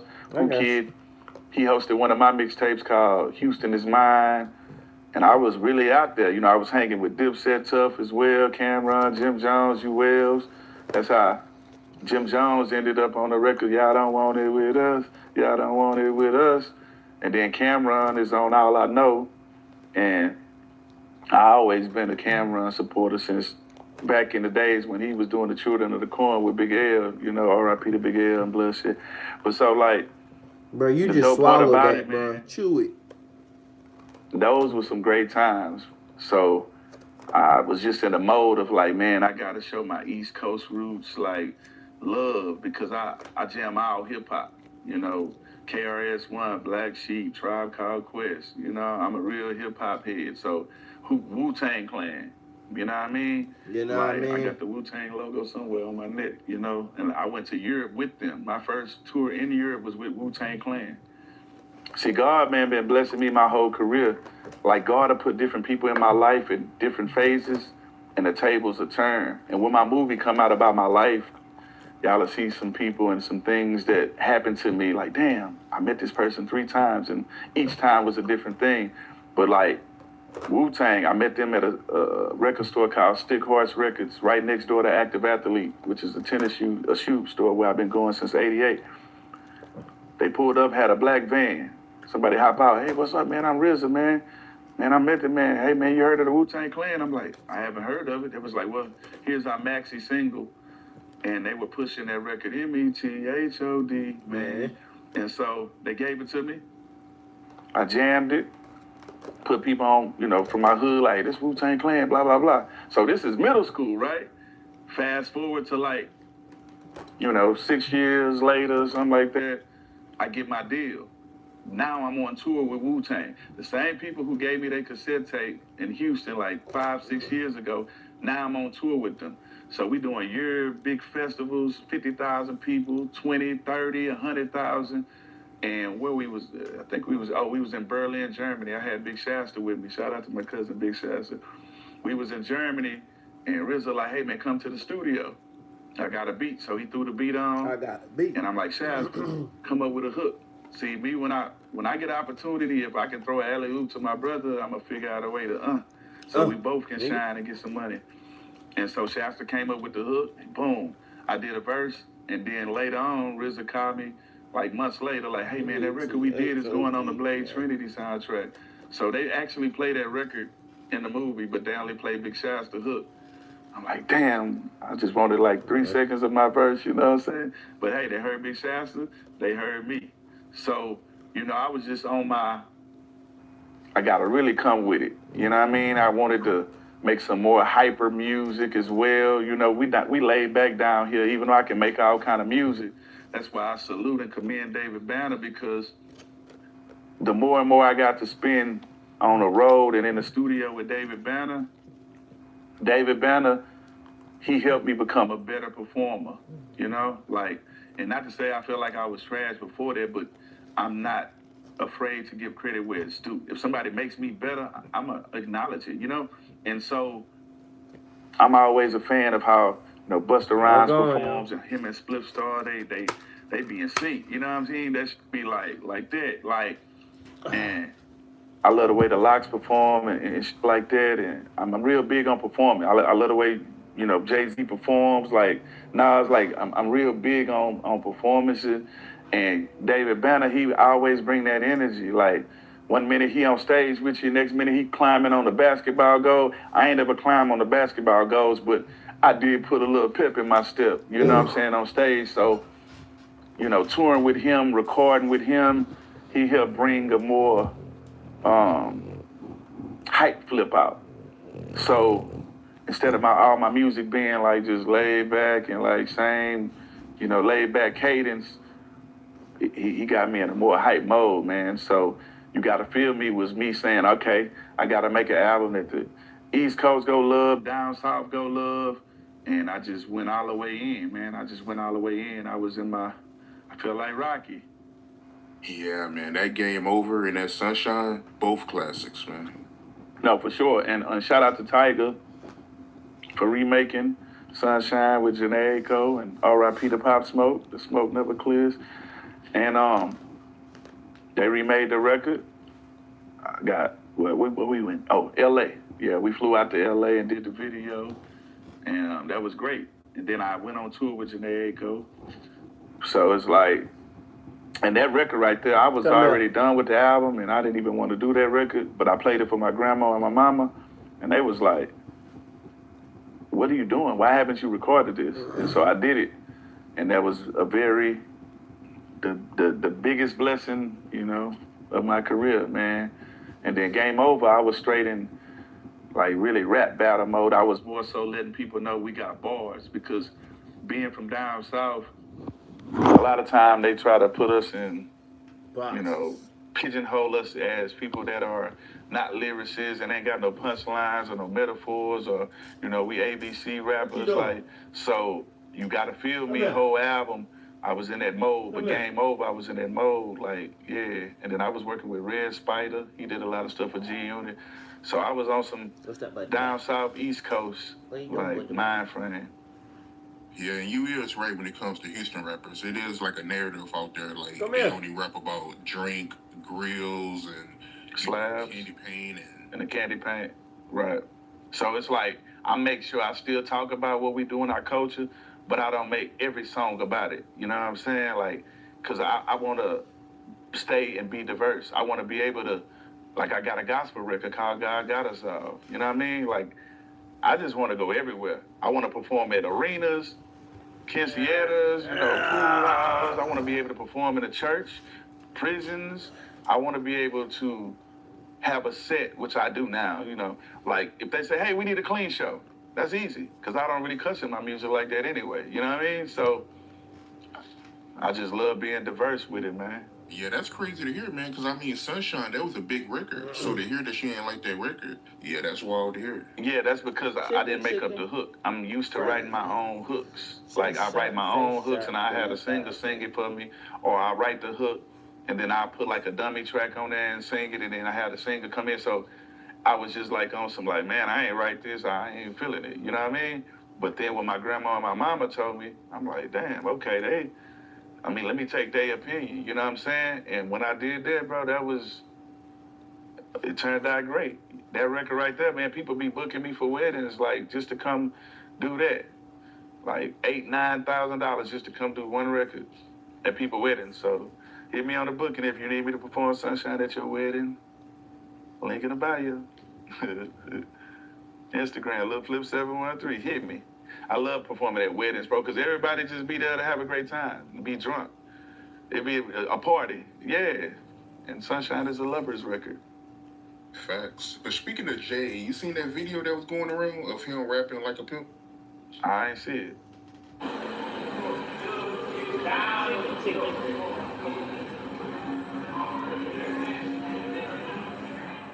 That was actually him backstage at a Beyonce show in Houston. Okay. That's crazy. That's my first time seeing that. That's dope. That's dope, man. R.I.P. to Pimp C, the legend. How did that record come about, yo? That's a classic right there. Me and Banner was in the studio, and we was on some trading records. Like, hey, do this for me, I'm going to do this for you. He pulled up the beat, and the rest is history. Like, we just went in the studio, did our verses, and, man, then we split the last verse. And me, living that lifestyle, man, you know, it was really easy for me to rap about that. Like, that's easy. Yeah, that record right there. That's my favorite record to perform at a show. I actually performed that record last. Oh, for real? That's your closeout record? Yeah. Yeah, because just the energy is like a hype record. Like I might jump in the crowd on that record. Like that record, I be getting the hip hop Holy Ghost on that record, man. Ain't no telling. Yeah, we be jumping. Hey, that's what I'm telling you, man. Touring with Banner, man, he brought a different beat side of me when it come to performing, man. I be turning up, man. I'm in rock star mode, man.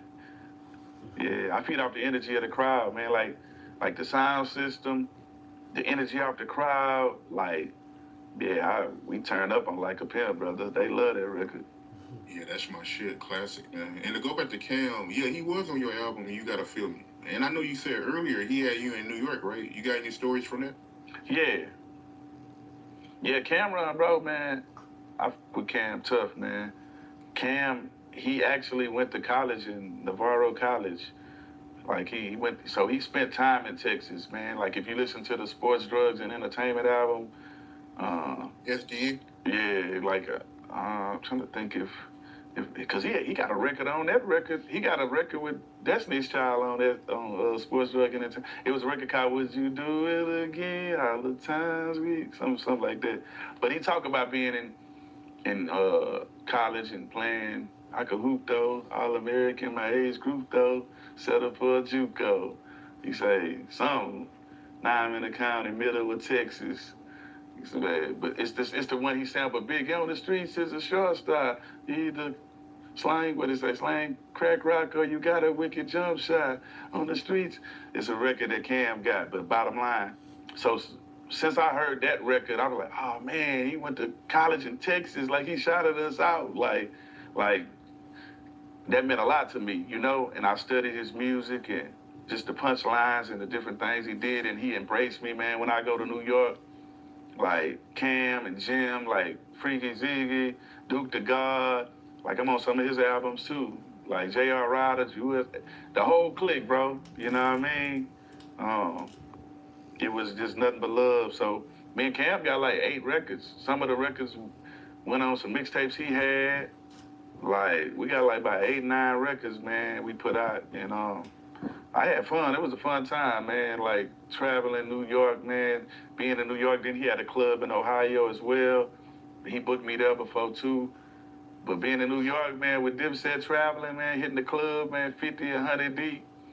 Hey, man, it was some times, man. And Jim Jones, man, a lot of people, man, they don't realize, man, that dude is super, super talented, man. I learned a lot from him too because a lot of people that don't pay attention didn't realize that a lot of those older videos, he directed them. If you look at the credits, Jim Jones was directing them videos. I think he did some for the Young Guns too. And so, like, because even my videos, all my videos, like, if it's for my album or my songs, 99% of all the videos that you've seen me do, I directed them. I wrote the treatments and like, yeah, top to bottom. That's why you shouldn't eat everything. And so when I used to see Jim Jones' name at the bottom, directed by Jim Jones, I'm like, yeah, like, because a lot of labels, they rather just give your money to another cameraman and director. Say, hey, here's 150 to him. But if we do the videos, they don't want to put the 150 in our hand. They want to give it to, you know, whoever, blah, blah, blah. So, like he made me keep on pushing to, yeah, I don't care what no label say. Like even with like one of my, I ain't gonna say the video, but one of the videos I put out when I was with Sony, like I helped direct the video and come up with the concept, and when they put it out, they didn't have my credits next to it when it debuted on BET. And I called the label, like, hey, what y'all doing? Hey, I helped write this treatment too. I helped direct this too. I helped find locations too. Yeah, I need to fix that. And then they made sure, you know, the next day it was fixed on 106 and Park. But yeah, man, you got to really fight. So yeah, shout out to Jim Jones, man, for playing whatever role need to be played. You know what I'm saying? Like he was definitely shooting the videos, man. And yeah, I fuck with Jim. They had you in Harlem, yeah? I was everywhere with them. Harlem, all kind of places, clubs, man. If they just so happen to have a concert, hey, I'm mobbing with them. Yeah.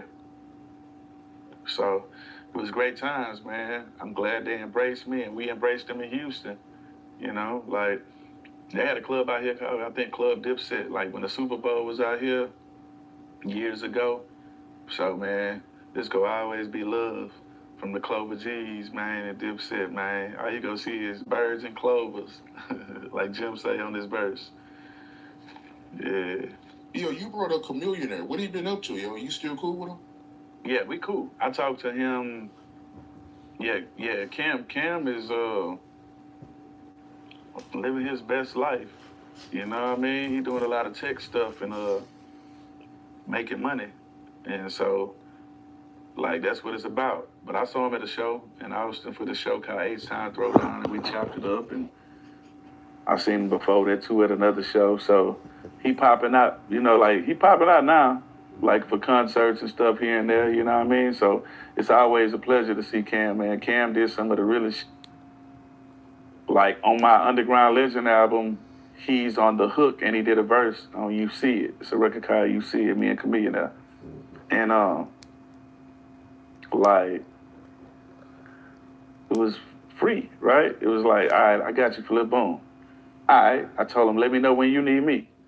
He get his deal, and he like, I want you on this record. Scott Storch made the beat. I'm like, cool. He pulled up to my house. He had a check, like a $15,000. Either it was 10 or 15,000. I can't remember. But he was like, here go your money for the verse. I'm like, bro, I don't want the money. I'm like, we trading, bro. I'm like, you did something for me.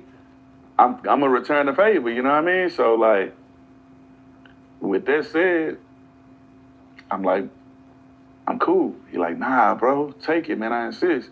He like, they gonna do something else with the money anyway. Take it, man. I insist, man. And I'm like, all right, well, if you insist. So yeah, he did something so trill because he ain't had to do that. He could have made me stand on the barter, you know, system. So I felt like that was trill, and we went on tour and had great times. And he always been cool, bro. He always been humble, man. So shout out to Chameleon now. You know, and speaking of Chameleon now, I just did a dope record with my bro Power Wow. We got a record called Money Hunt. My next album is called Fear of Going Broke. And the second single is gonna be with Power Wow. It's called Money Hunt. And the first single is a single called Slingshot.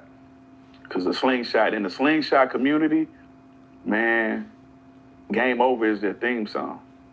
So shout out to the Space City Slingers, man. Yeah, they play Game Over at these meets, bro. So I got a record called Slingshot that's gonna be crazy. And then we gonna be pulling up to different cities having Slingshot meets. And that single dropped this Friday, produced by Kojak, the same guy who did This Is the Way We Ball. So I still work with a lot of the producers that was around from the beginning. Gotta stay solid with your day ones, man. But that Turn It Up record with you and Chameleon there, classic, man. Stay in rotation, man. That shit go hard. Nah, I agree. Scott Storch did his thing, man. I think that was like my third Scott Storch beat that I rapped on, you know what I mean? Like, yeah, Turn It Up. Classic. But yeah, I heard that Chameleon there, man. He making good money in that tech business, man. Making that bread, man. Nah, for sure. I mean, it's money in it, man. I dabbled in it a few times. I did a couple app deals with some people and got some nice bags out of it and stuff like that. And I'm about to do my own fan club called Flip Nation.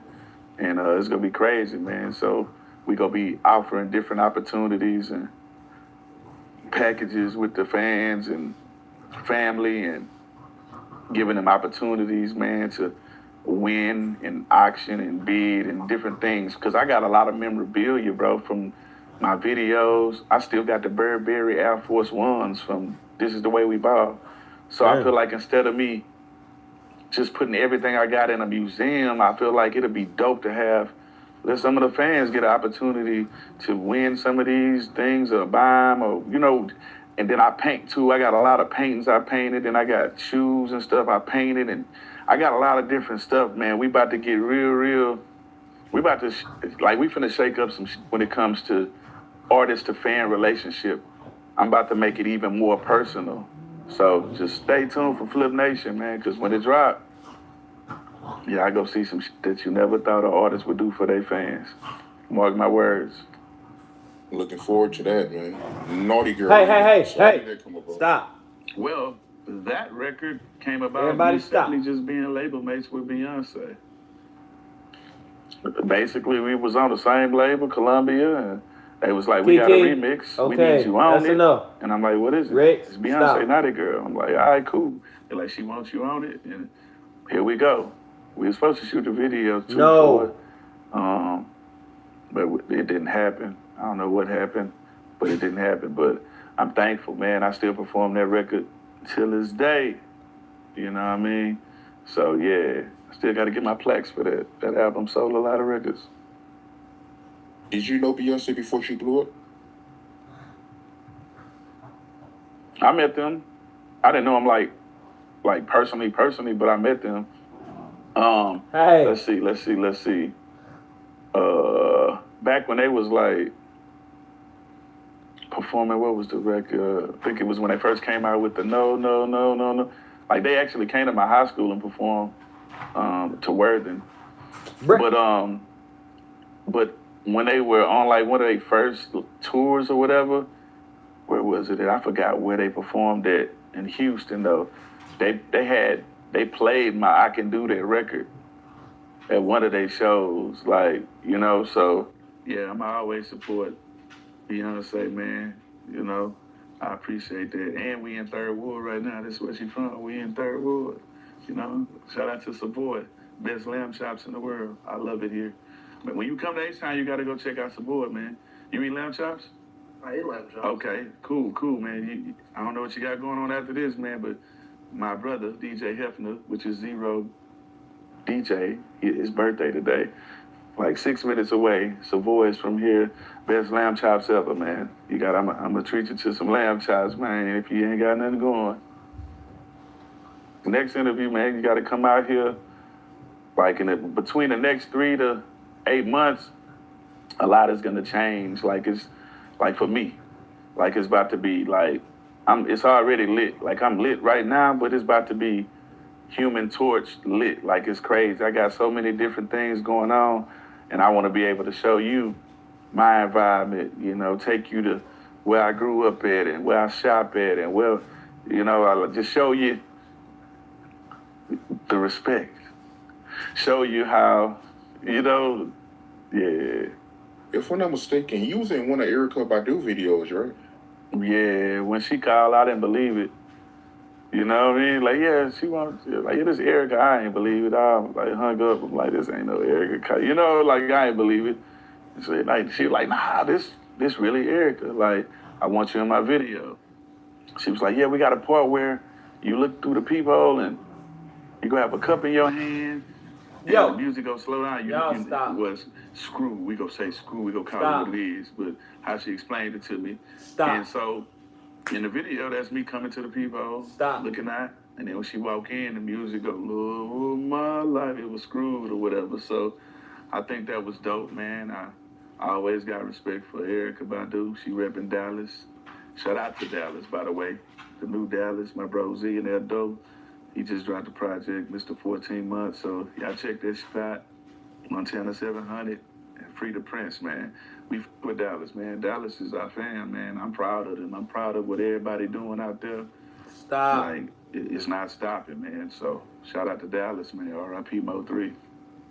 Nelly, you did a few records with him, man. Yeah, I definitely did a record. I need to get the, hey Nelly, I need to get that verse. I need a verse. Yeah, we were supposed to trade, but I didn't like press the issue on getting the verse. But yeah, I was shooting the video for Mario Winans. I got a record with Mario Winans. We did a video. I think it was called Never Really Was or something. And we was doing the video. We had a studio scene, and then we went across the street. And I see a Rolls Royce pull up across the street, and somebody big get out. And I'm looking. I thought it was somebody else, but it was Nelly bodyguard. But he resembled somebody else. So I'm looking like, uh-oh, what's gonna happen? But it was somebody else, right? And I see Nelly. And then I'm like, what's going on, bro? Nelly was like, yeah, you say it take 15 minutes to drop a track on Game Over. I want to see if you can, that's what he said to me. I'm like, all right. I say, as soon as I get done doing this video, I'm gonna come over there. And I went over there, Took 13 minutes. And he was like, man, that boy really did it. So he put me on a record called Boy. It's on his album, the Sweatsuit album, where one album was Sweat and one was Suit. I was on the Sweat album. So it's me, him, and Big Gipp from Goody Mob. Shout out to Big Gipp. So yeah, that's how that record came. So yeah, shout out to Nelly and Ashanti, man. Congratulations on everything, brother. Yeah, congratulations. I still need to get that verse, Nelly. You know? Yeah, and you was on Screwed Up with Luda too. That's a dope Yeah. ass record right there. Yeah. Shout out to Luda, man. I'm on that and I'm on the Too Fast, Too Furious soundtrack. Yeah, I had fun with the So Ludacris called me. Like, hey, I got a record for you, man. It's called Screwed Up. We gonna be going back and forth. He like the beat is kind of like a cartoon beat. He like, but it's just gonna be dope for us to go back and forth. And he sent it to me. I actually recorded that verse while I was in Dallas. At the time. So yeah, I did that, and Chicken and Beers at 3 million sold. So, you know, thank you. And then Ludacris returned the favor on You Gotta Feel Me album. The first song that come on was called Bring the Pain. Bring the Pain, and I put Ludacris on that record, and I got 2 Chainz. Back then he went by Titty Boy, so on the album it say Titty Boy. So I decided to put Tit on the same record that I put Luda on, because when I would go to ATL, like in every clique, even though I might be cooler with the premier artists or spend more time around them, sometimes it's other people in the clique I end up being even closer to too as well. You feel me? And so yeah, we always just show love to each other, man. So helping each other, man. That's what it's about, though. At the end of the day, What are y'all even fighting about? Throwing alley oops to each other, especially if you respect them and you got love for them. So I'll never forget those days, man, being out there in ATL, man. You know, messing with Camp and Pastor Troy, Big you know, Baby D. Rest in peace to, man, what's that guy? DJ, Unk. Rest in peace to DJ Unk. You know, rest in peace to Rich Homie Quan. Everybody out there in the A, man. It ain't nothing but love, man. For real. Yeah, what was your connection with 50 and G Unit, yo? Because I know you was on them G Unit mixtapes back then, bro. Yeah, the dope part about it, brother. Brother? I'm close with Who Kid. I'm close with 50. Me and 50 cool. Me, 50, and Lloyd Banks, we had a freestyle on the Like a Pimp beat.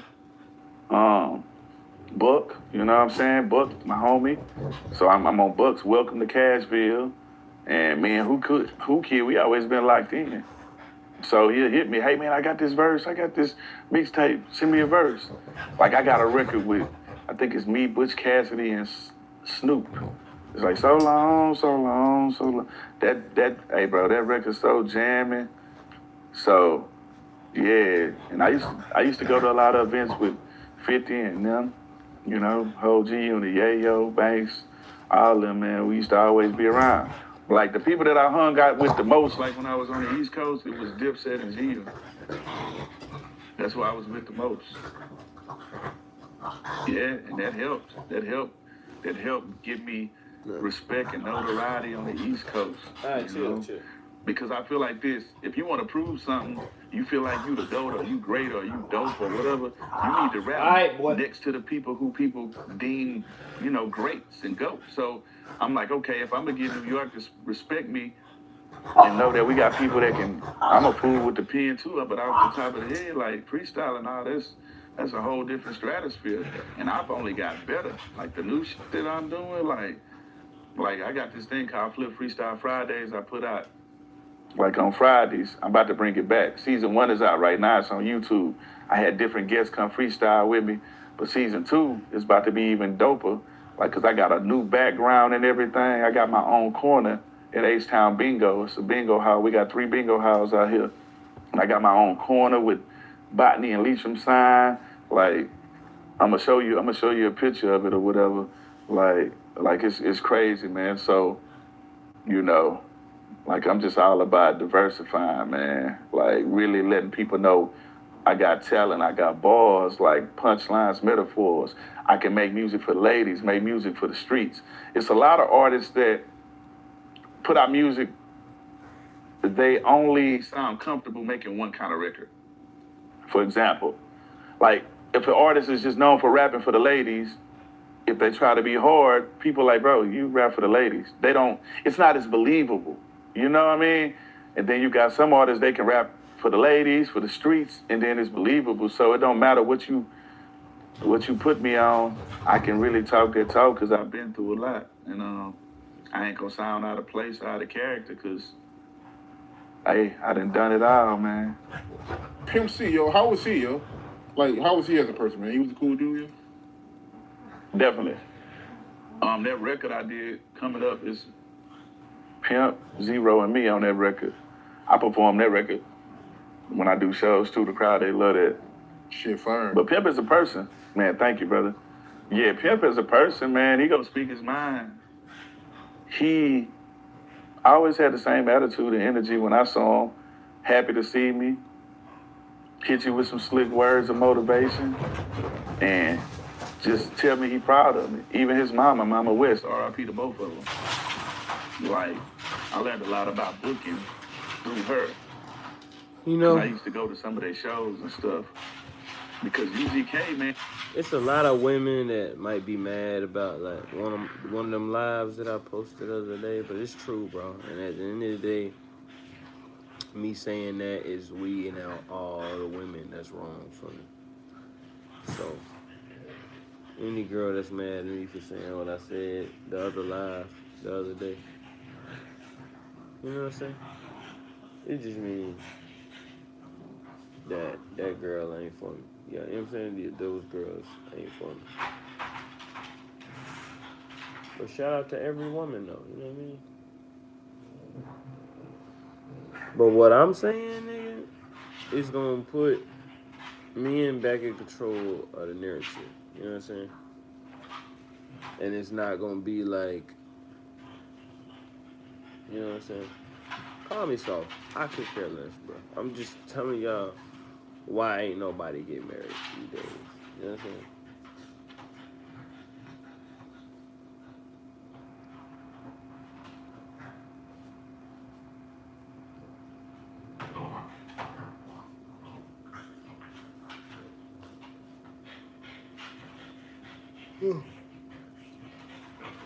But, you know what I'm saying?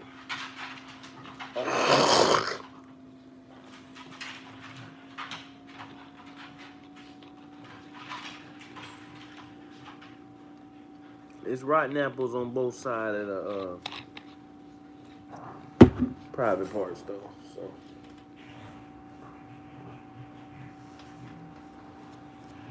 what the hell do my dogs be doing, Chip? And it's like affiliated with Cloverland. Like all of the Botany Boys albums, Bun B is on there. The Riding Dirty cover, C-No Suburban is on the Riding Dirty cover. You know, C-Note is talking on some of the albums. Then C-Note is on the Dirty Money album. I forgot what the song he on, but like UGK, man, they're my brothers, man. And we ride for UGK, we ride for PA.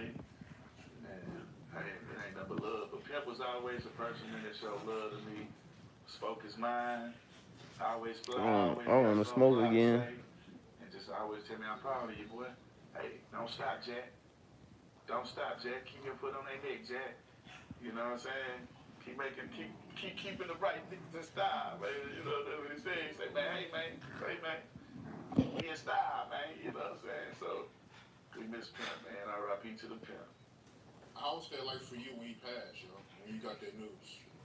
Man, that's my baby.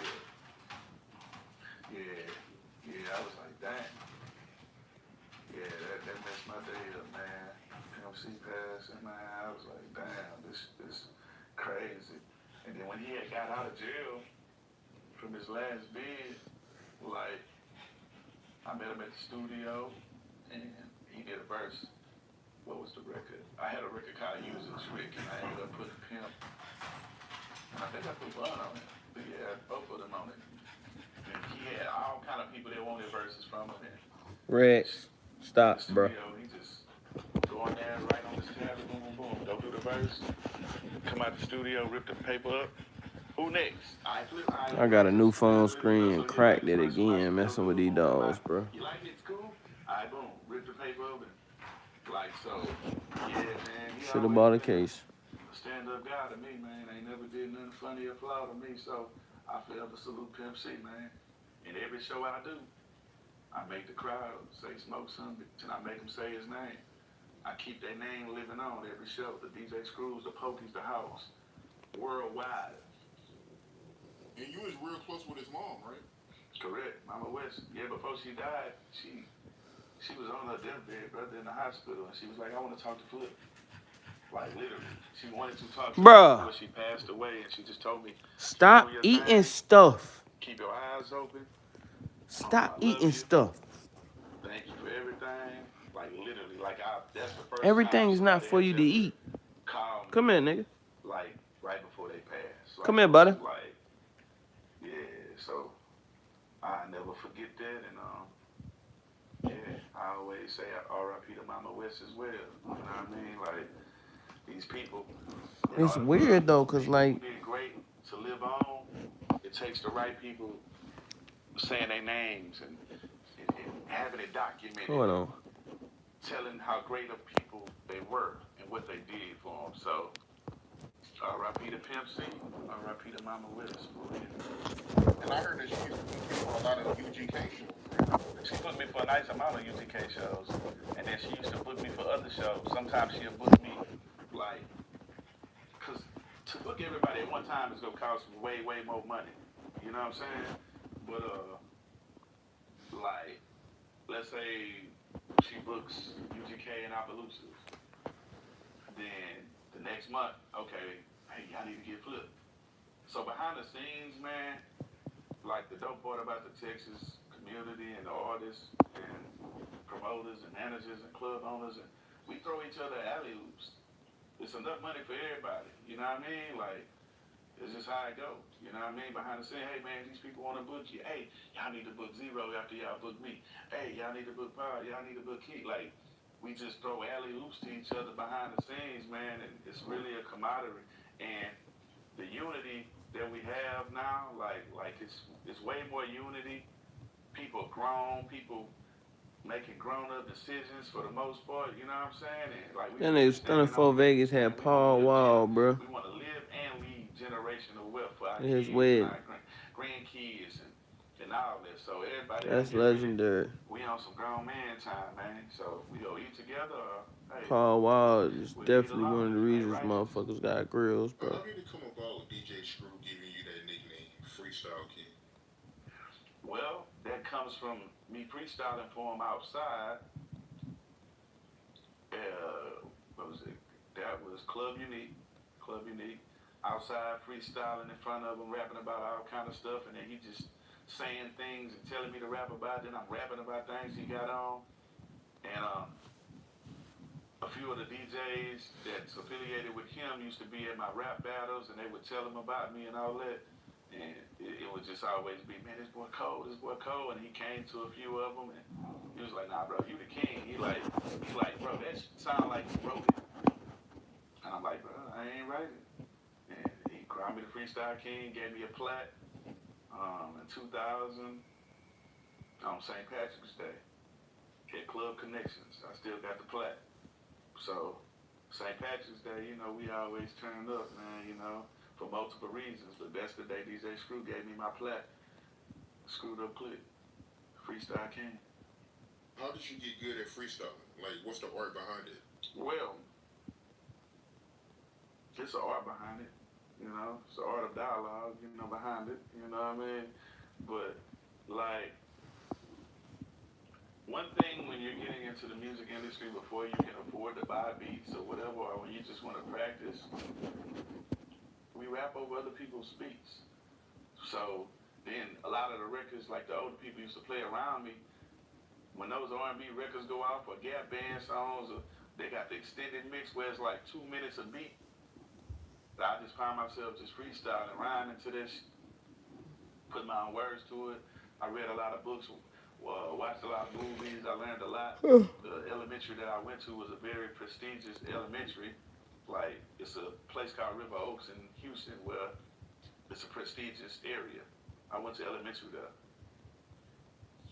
So I learned a lot. I learned a lot about like computers and different languages, Spanish and music and plays and theater arts and etiquette classes and how to just really be a mature, grown gentleman. You know what I mean? And so I'm just well versed in movies and literature and having Black Panthers as family members and people that was in the army and my grandparents and the knowledge my dad taught I me. might roll up again, man. I learned in the streets, and you just add all that stuff and being a hip hop fan and jamming the greats and hearing what the competition What up with y'all, nigga, man? I just soaked it all up in the sponge, and I just always kept on practicing.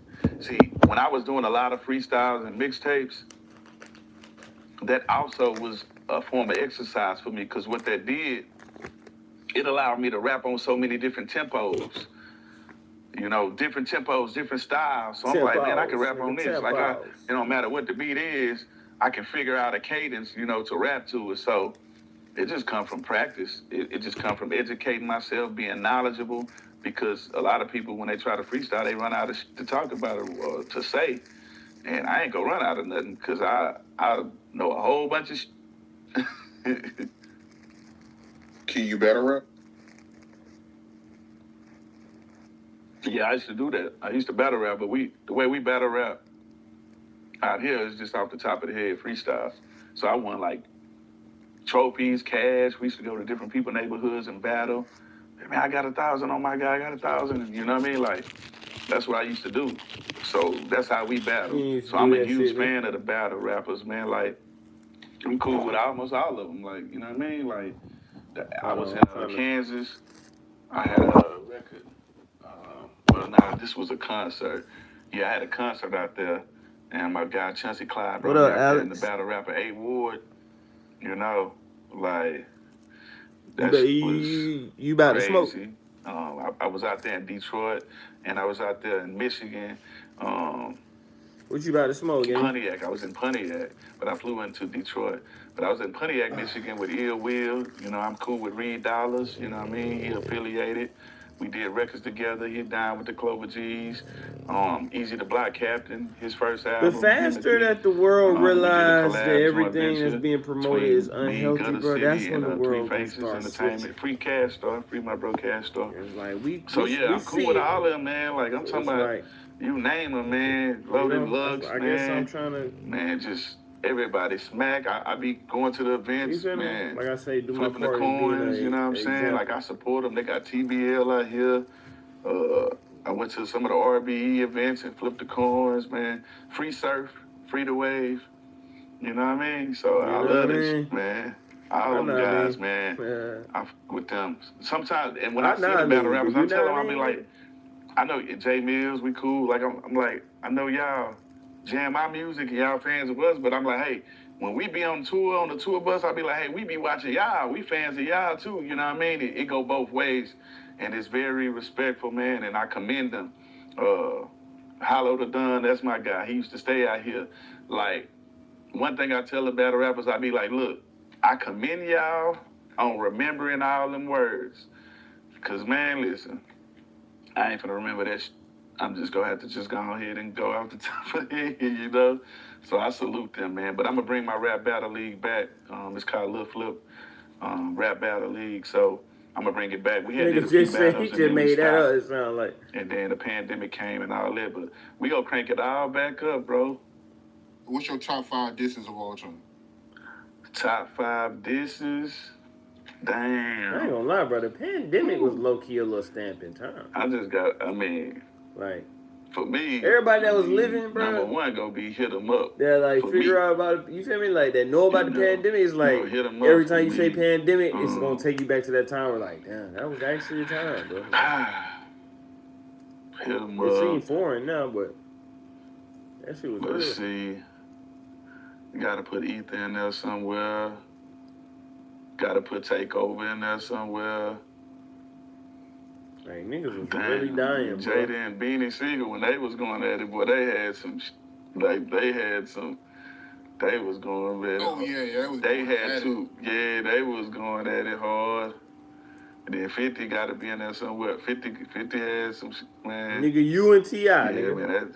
Man, what's beef? Yeah, that's an interesting But yeah, Hit 'Em Up go be number one for me. It was just like crazy. Speaking of Beans, yo, you got him in your top 5 of all time? Beans is in my top 5. Yeah. Beans is hard. Jada is too. Like a lot of people, man, Beans be spitting. I was jamming The Truth and the Reason the other day because I was trying to find this record. It was a beat I had. I actually was at Zero smart. House. They knew this shit was gonna burn. He was playing a beat. And I'm like, man, this beat remind me of this Benny Siegel record. And then I found I don't know what I'm the do record. about some weed. I was like, even see? have to like Yeah, Beans hard, man. buy a So is zip or Jada. some shit. What's your Buy a top 5? zip of weed. It changes. Sometimes it changes, you know what I mean? Because sometimes you can go back and jam somebody's shit and be like, damn, oh yeah, damn, I might need to adjust my list. But like right at this moment, and then my list too be different based on, because I got a thing where it's top 5 people that I just feel are the dopest rappers, and then I got top 5 song makers. You feel what I'm saying? Like I got a lyricist list, and then I got a who makes the best records, because most time the people who got the best punchlines and bars don't necessarily make the best records. You feel me? Yeah. But like on some, like definitely I got like Jada Kiss, MJG, Benny Siegel. And this is me like going on the bars aspect. You know what I'm saying? Like bars. My bad. I'm reading now. With Fab. The pandemic was a crazy time, but it's tough.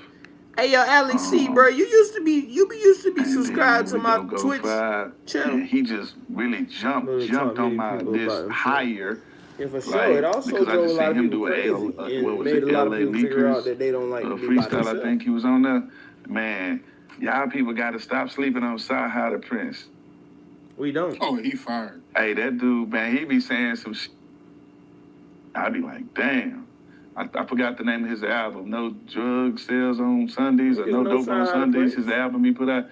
That shit was jamming. I don't know what happened. I thought he was going to pop off. Man. I don't know what's his situation behind the scenes, but yeah, he nice, bro. 16, no, for real, sure. he be saying some shit. So like right now, that's you know who I'm gonna go with, and then if we go 6, 7, 8, 9, all that, then I gotta go Eminem, because Eminem he go hard to me as well. You know what I'm saying? M is a different type of guy. He'll rhyme some shit that you didn't even know rhyme. You be like, damn, how the so. He really do though. And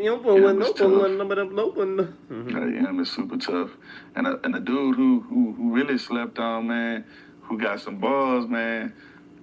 Motherfuckers are sleeping on J.R. Ryder, man. J.R. Ryder be saying some shit. I don't know who that is. Dude can rap. He be saying some shit. Right up. Yeah, I be jamming at Ryder's block. He be saying some shit, man. Yeah, he be saying some shit. I fuck with Ryder. Yeah, he got some. Cause see, I be jamming. I feel like being an MC, like you can be a songwriter and make records, and that's cool, right? But then I feel like when it come to being an MC, I always was taught and thought being an MC was you have to come up with the most wittiest lines. You have to come up with something to make a person say, wow. Wow. So I feel like even if you're not a person that can make a person say wow every line, if a person listens to your verse and you don't have at least one line or bar that make them up to be like, man, wow, why didn't I come up with it? Oh, that was dope. I ain't heard that one before. Oh, wow. I feel like you ain't did your job. So my criteria is different when it comes to these lists. Like I got a lyricist, and then I got who make better songs. But them is some of the artists. Lloyd Banks, you know what I'm saying? Banks be saying some shit. Yeah. Yeah, motherfuckers be saying some shit. Like Wayne be saying some shit. Come on, man. Nas, always. Jay, Know that. Automatic. Like they in there. You know what I'm saying? Yeah. Like when I'm listening to stuff, I want to hear something that's like, damn, how the fuck you come up with that? Like it be like sometimes I want to zone out and jam music and don't care about the lyrics, just hear some shit I can repeat. But sometimes I want to hear some, triple entendres and similes and metaphors, man. And see the real, you know what I mean? The real rap. Damn, how the fuck you come up with that? Bro, they still listen still sharp and still. Steve Harvey, he told you he was a fan of your music, right? yeah, it shocked me. You know, he was just like, man, let's get together and do something for the community. And we gave away a nice amount of bikes in LA and I think in Dallas. Like, he always just been a person that support me, man. Steve Harvey always showed me love. And when certain situations was going on, he was like, hey, man, do what you do, man. You know what I'm saying? Like, hey, tunnel vision. He was like, hey, man, you sharp, man. You always fly. You know, like you keep spitting that, man. You make it look great. And man, hey, the ladies love you, man. You know, don't stop doing records for the ladies. You know, like keep doing your thing, bro. Yeah.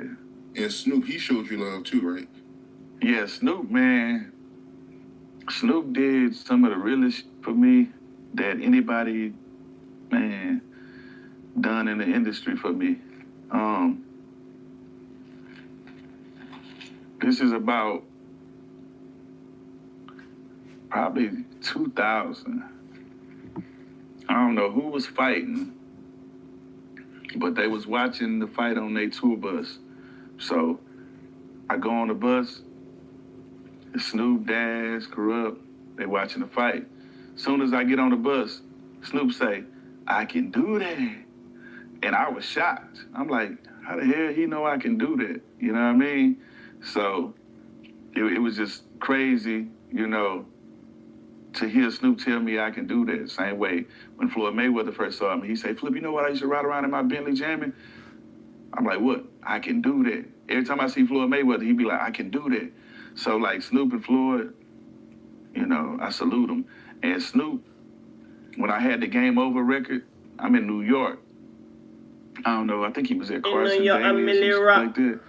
This is around when like that Anthrax was going on. Unfortunately, I don't have Twitch or TikTok. I think I had to perform on Carson Daly with David Banner or something like that. I think Snoop was there to perform.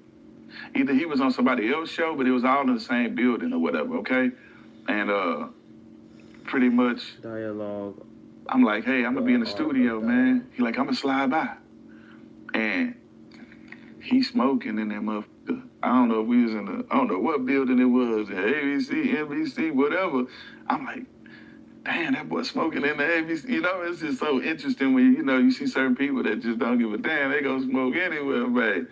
But he came to the studio, bro. And I'm like, I'm working on the Game Over remix, man. I want to get you on it. I'm like, what is gonna take? He's like, I don't know nothing. That's he came when I heard of studio Flip, with bro. a big trash BET, bag. man. Game Over. Reached in there, put a big chunk on the table. When I was little, I said, bro, he went in the booth. Like Allen Iverson, no pen, no pad. Shit. Like, you feel me, bro? When Allen Iverson was in the league, he bro, came out, everybody. Back then we was rolling big I feel ass like blunts. Allen Iverson was you know the reason why everybody had you know braids, about Dr. Side now. In 2000, we got an album coming out too, called Medicinal Music for the Smokers and Stoners. 35. But we was rolling out our normal blunts was like Cubans. How you put like 4 Philly Titans sideways and have them like that big burrito blunt. So that pile he put on the table, by the time he came out the booth, it was pretty much probably like 1/4 of it left, right? So we smoking, we jamming out. He like, damn nephew, y'all already got that? So, yeah, we done. We smoke big blunts in Texas, man. Everything bigger in Texas, and we jam the music and stuff. He like, you cool with the verse? I'm like, I'm cool with it. I'm like, what I owe you, bro? Like, man, bro, I told you I don't want nothing, man. You just keep being blessed. You keep doing great. He said, I got another run I got to go do. He reached back into the bag and pulled out another big chunk of Zy and put it on the table. Hey, that's for you, man. And he chunked the deuce and he left. And then I put the Game on that remix. So with Game Over, I got 3 different remixes. I got a Down South Game Over remix, me, Young Buck, and Bun B. I got a West Coast remix with The Game, Snoop on it. I got an East Coast remix with me, Cassidy, and Young Chris from the Young Guns. And so, you know, he could have charged me. He could have easily been like, yeah, I want 100. I want 50K, Flip. He didn't charge me no money. And even Devin the Dude, you know? So when these different OGs and legends do things like that to me, I appreciate it. And every time I see Snoop, I tell him thank you. Like every time, till this day, when I see him, I tell him thank you. Because sometimes you got to remind people that you appreciate them. Because sometimes people, sometimes people feel like you forgot. You know what I mean? And so turn my YouTube I never forget that, man. And he into, always give you me know what I'm game saying? behind the scenes, and I'm able also to look at some of the a moves that bill he's payer making. also. So You know, sometimes a person don't have probably to gonna just see you reach pop in their up every pocket and day give on you your money. feed, brother. They can give you a verse, And or they can give probably you some more than once a inspiration, day. or they can give you a blueprint for 'Cause you to I done follow. start. I So used to all go these live people that once a day, came bro. before Now me, I'm the going Jay live like Princes 3-4 and times people a like day. that, and you know, the Tony Drapers and different people with record labels and the DJ Screws and the Snoop Dogs, all these different people, the Bone Thugs, the 3 6 Mafia, like all these people, they're my brothers. We give each other game. I learned a lot from them, and 3-6 I'm Mafia. like Yeah. glad and honored to be a part of this hip hop, and I don't take it for granted. And You know that's what why I'm on my saying? chest, I got a tattoo on my chest that say I am hip hop. You into Yeah. like hype beast You made a clothing? I be comment selling about like how hype beast you was one clothing of the too, few man. rappers that never sold their soul. And I'm What trying made to you say start a that? little dog Because business. I know To be majority honest, of these I be rappers. forgetting about that. Yeah. I know what be going on behind the scenes. I know who not really in control. You know what I Oh, here you mean? go. This the I know part the I was real. looking at. You know, a lot of times people, I know what be going. Sold their soul. I got a tattoo on my chest that say I am hip hop. Yeah. You made a comment about how you was one of the few rappers that never sold their soul. What made you say that? Because I know majority of these rappers. Yeah. I know what be going on behind the scenes. I know who not really in control. You know what I mean? I know the real. You know, a lot of times people be blinded by what they see in these videos and on TV, but I just know, I know what I know, man. You know what I mean? It's a lot of people that ain't being righteous and they ain't keeping it infinity, because keeping it 100 ain't enough. That's a limit. With me, you got to keep it infinity. So it's just a lot of people, man, that's just, you know, selling their soul and selling themselves short and distracted with the wrong Now, things. this little flip saying So, this, y'all. you know, it is what it is, man. This industry is a very evil industry. You know what I mean? Like it's very evil, man. So you got to really surround yourself with people that think like you or bigger than you. So it's a nice amount of, I ain't gonna say nice. It's a lot of rappers that sold their soul, and you know, And they let money dictate everything they do. They every value rapper I money listen more to, than I they feel like value digging, humans. So how is they selling their soul? Like, what is they doing behind the scenes? Man, I mean, when it comes to that, the answer to that question, all everybody got to do is keep watching what's going on in the world. It's all over TV. It's all, you know what I'm saying? People know what's going on, you know? Like, people got the internet now, man. So, yeah, it's no secret what's going on in the world and what people are participating in.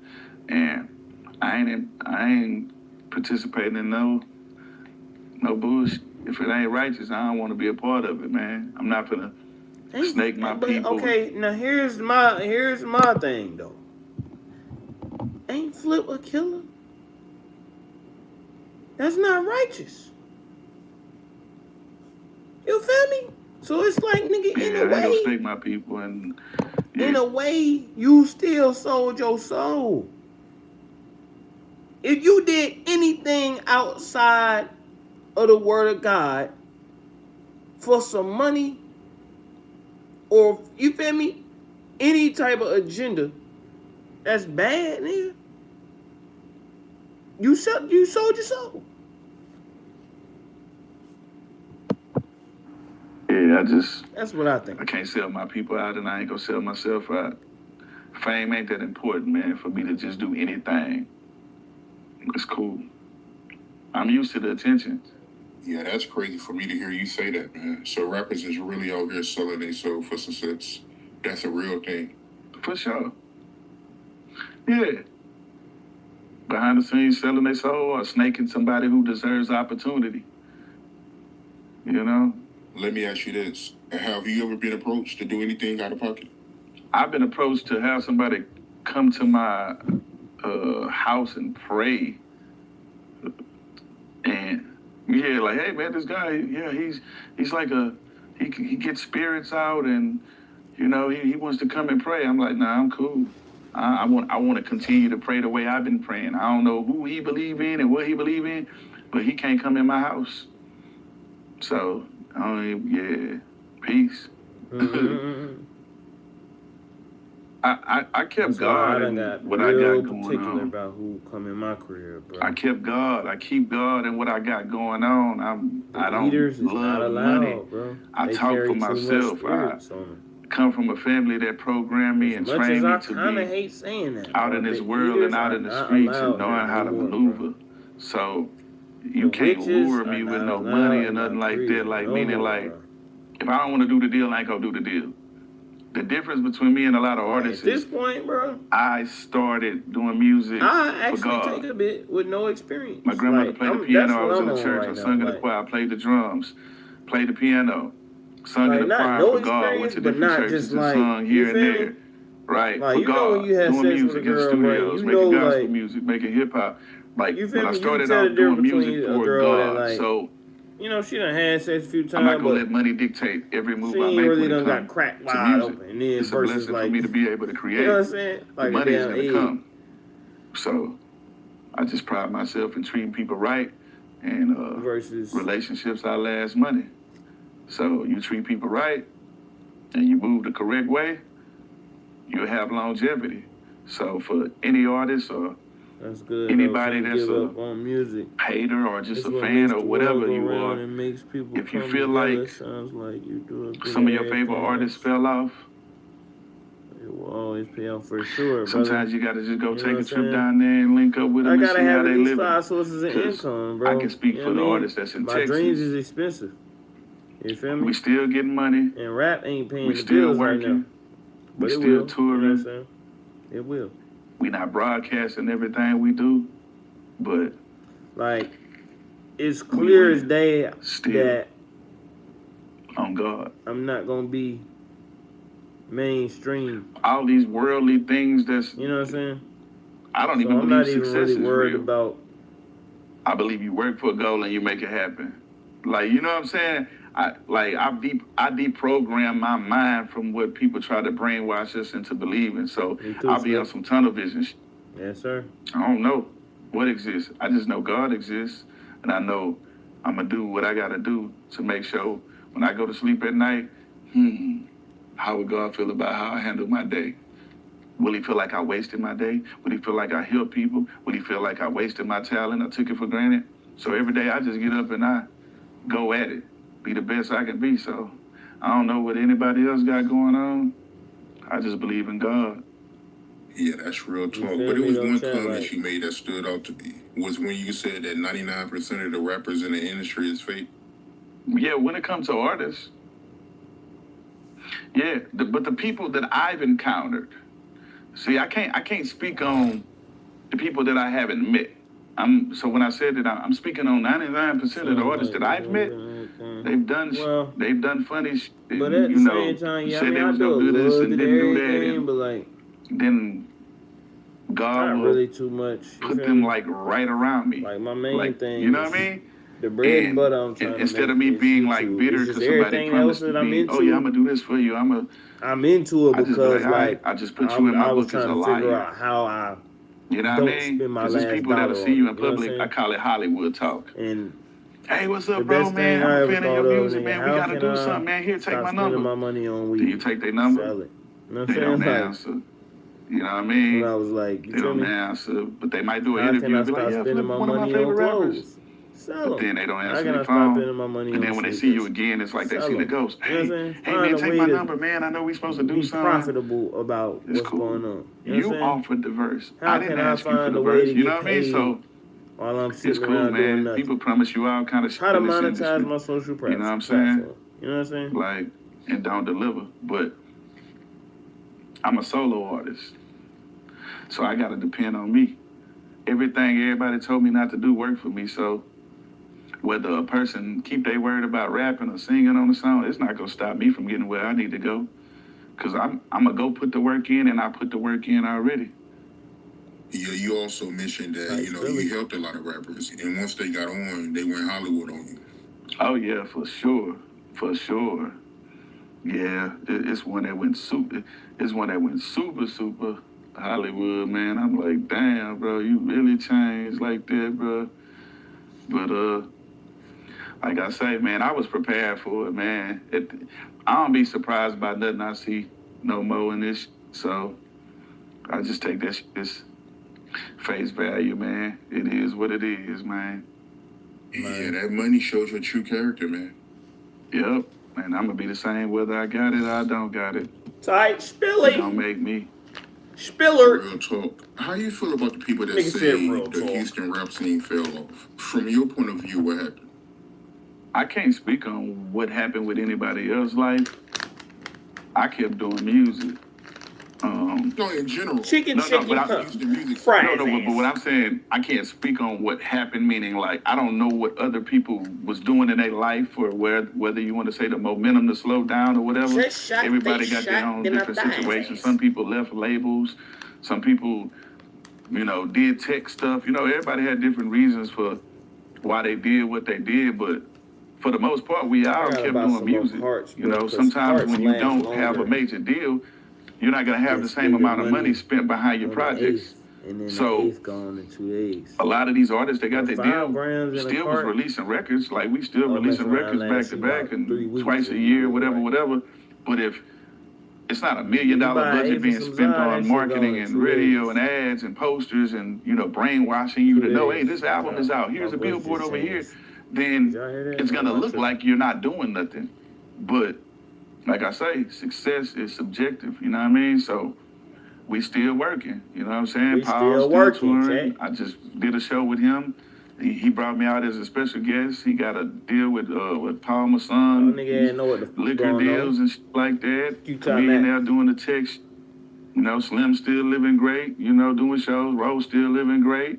I'm doing shows, making albums. Key got a podcast, Legend Talk, you know what I'm saying? He's still great doing shows. Everybody elevate. Young Star, you know what I mean? I brought him out to Carbach on 713 Day. Like, we still out here working, holding it down, for Big Pokey. Holding it down, ripping grain. We just still working, man. It's just not millions of dollars being spent on marketing no more. I done came we down. Back independent. So, we got our core fan base and they go book us and with us regardless. So we just keeping that profit margin, man. How you feel about all these rappers overdosing over lean and how you feel about that, man? How you feel about it? My point of view is you got to do everything in moderation. You know what I'm saying? To each his own. Some people smoke, some people drink. That's just the Texas culture. You know what I mean? But you just gotta moderation, or you don't do it. That's really clear and cut with that. It's other factors with a nice amount of people who passed away, like it was other things that people do is stress, heart attacks. It's all kind of other underlying health issues some people have. But overall, like when it comes to that, yeah, you got to really pace yourself if that's something you choose, you go do. But you definitely got to drink water. You got to cranberry juice, you got to flush them kidneys. You can't just drink all day and don't put no water in your body, man. So you just got to know what you're dealing with, man. Educate yourself on stuff before you do it. Don't just do it because you hear somebody rapping about it. Like, educate yourself, you know what I mean? Mm-hmm. If I'm not mistaken, you was in one of Erykah Badu videos, right? Yeah, when she called, I didn't believe it. You know what I mean? Like, yeah, she wants, like, yeah, this Erykah, I ain't believe it. I like hung up. I'm like, this ain't no Erykah. Like, I ain't believe it. So, like, she was like, nah, this really Erykah. Like, I want you in my video. She was like, yeah, we got a part where you look through the peephole and you go have a cup in your hand and the music go slow down. It was screw. We go say screw. We go call it what it is. But how she explained it to me.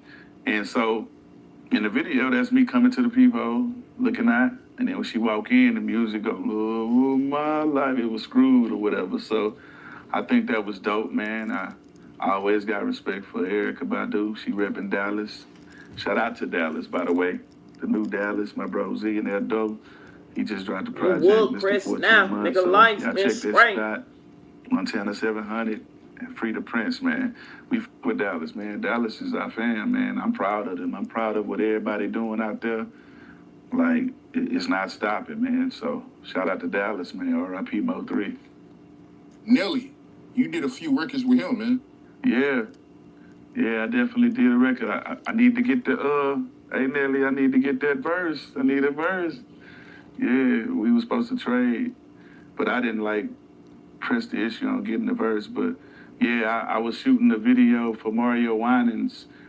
I got a record with Mario Winans. We did a video. I think it was called Never Really Was or something. And we was doing the video. We had a studio scene, and then we went across the street. And I see a Rolls Royce pull up across the street, and somebody big get out.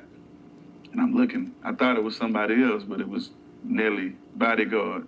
But he resembled somebody else. So I'm looking like, uh-oh, what's gonna happen?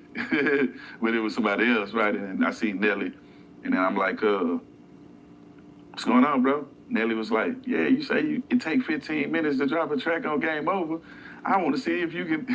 That's what he said to me. I'm like, all right. I say, as soon as I get done doing this video, I'm gonna come over there. And I went over there. Took 13 minutes. He was like, man, that boy really did it. So he put me on a record called Boy. It's on his album, the Sweatsuit album, where one album was Sweat and one was Suit. I was on the Sweat album. So it's me, him, and Big Gip from Goody Mob. Shout out to Big Gip. So yeah, that's how that record came. Must have went to jail or something. Yeah, That nigga shout out like to Nelly and Ashanti, disappeared, man. bro. Congratulations on everything, brother. Yeah, congratulations. I still need to get that verse, Nelly. You know? Yeah, you was on Screwed Up with Luda too. That's a dope ass record right there. Yeah. Shout out to Luda, man. I'm on that. Luda? I'm on Too Fast, Too Furious soundtrack. Yeah, I had fun with the. So Ludacris called me. Like, hey, I got a record for you, man. It's called Screwed Up. We gonna be going back and forth. He like the beat is kind of like a cartoon beat. He like, but it's just gonna be dope for us to go back and forth. And he sent it to me. I actually recorded that verse while I was in Dallas. At the time. So yeah, I did that, and Chicken and Beers at 3 million sold. So, thank you. And then Ludacris returned the favor on You Gotta Feel Me album. The first song that come on was called Bring the Pain. Luda? Bring the Pain, and I put Ludacris on that record, and I got 2 Chainz. Back then he went by Titty Boy, so on the album it say Titty Boy. So I decided to put Tit on the same record that I put Luda on, because when I would go to ATL, like in every click, even though I might be cooler with the premier artists or spend more time around them, sometimes it's other people in the clique I end up being even closer to too as well. You feel me? And so yeah, we always just show love to each other, man. So helping each other, man, that's what it's about though at the end of the day. Yep. Throwing alley-oops to each other, especially if you respect them and you got love for them. So I'll never forget those days, man, being out there in ATL, man. Messing with Camp and Pastor Troy, Big Baby D. Rest in peace to, what's I got? DJ Unk. Rest in peace to DJ Unk. Rest in peace to Rich Homie Quan. Everybody out there in the A, man. It ain't nothing but love, man. For real. Yo, what was your connection with 50 and G-Unit, yo? Because I know you was on them G-Unit mixtapes back then, bro. Yeah, the dope part about it, brother. I'm close with Who Kid. I'm close with 50. Me and 50 cool. Me, 50, and Lloyd Banks, we had a freestyle on the Like a Pimp beat. Buck, you know what I'm saying? Buck, my homie. So I'm on Buck's Welcome to Cashville. And me and Who Kid, we always been locked in. So he'll hit me, hey man, I got this verse, I got this mixtape, send me a verse. Like I got a record with, I think it's me, Butch Cassidy, and Snoop. It's like so long. That hey bro, that record's so jamming. So yeah, and I used to go to a lot of events with 50 and them, Whole G Unit, Yayo, Banks, all of them, man. We used to always be around. Like the people that I hung out with the most, like when I was on the East Coast, it was Dipset and G-Unit. That's who I was with the most. Word up, bro. Word. Yeah, and that helped. Yeah. That helped give me respect and notoriety on the East Coast, Because I feel like this, if you want to prove something, you feel like you the GOAT or you great or you dope or whatever, you need to rap next to the people who people deem, greats and GOAT. So I'm like, okay, if I'm going to get New York to respect me, and know that we got people that can. I'm a fool with the pen too, but off the top of the head, like freestyling, all that's a whole different stratosphere. And I've only got better. Like the new shit that I'm doing, like I got this thing called Flip Freestyle Fridays. I put out like on Fridays. I'm about to bring it back. Season 1 is out right now. It's on YouTube. I had different guests come freestyle with me, but season 2 is about to be even doper. Like, cause I got a new background and everything. I got my own corner at H-Town Bingo. It's a bingo hall. We got 3 bingo halls out here. And I got my own corner with Botany and Leitrim sign. Like, I'm gonna show you a picture of it or whatever. Like it's crazy, man. So, you know, like I'm just all about diversifying, man. Like really letting people know I got talent, I got bars, like punchlines, metaphors. I can make music for the ladies, make music for the streets. It's a lot of artists that put out music, they only sound comfortable making one kind of record. For example, like if an artist is just known for rapping for the ladies, if they try to be hard, people like, bro, you rap for the ladies. They don't, it's not as believable. You know what I mean? And then you got some artists, they can rap for the ladies, for the streets, and then it's believable. So it don't matter what you put me on, I can really talk that talk because I've been through a lot. And I ain't gonna sound out of place, out of character, because I done it all, man. Do you feel like the industry turned on you after your beef with T.I.? It seems like your career slowed down after that. Even though, you know, you're a legendary artist, I don't know. I feel like on a worldwide scale, your name should be mentioned more. But I sold 25 million albums. I tour everywhere. Like no, but I'm saying, you say on a worldwide, I go to, you name a place, continent, I'm there. So I don't feel like nobody turned their back.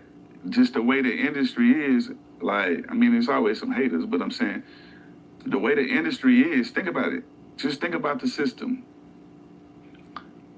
A new artist comes out, he blows up, he gets a deal.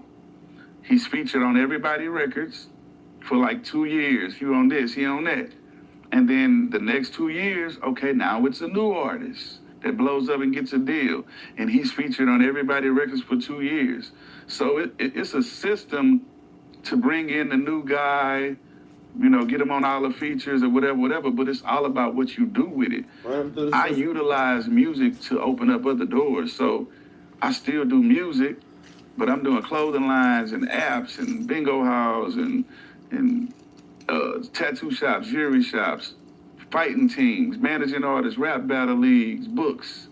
I direct, like I paint, like I'm doing so many other things. Like music was a stepping stone, so I just utilize my music to promote all my other shit. But like to sell 25 million albums worldwide, and I'm going to Japan in like 2 weeks. You know what I'm saying? Then we got to go to Thailand. So I'm still going to all these other places.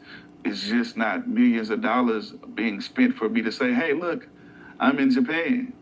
Like, nah. No, you know what I'm saying? So for me, I'm just saying I really travel worldwide. I'm really like doing stadiums. Hell, me and Trey Songz, we got a record. We got 2 records we just did, you know.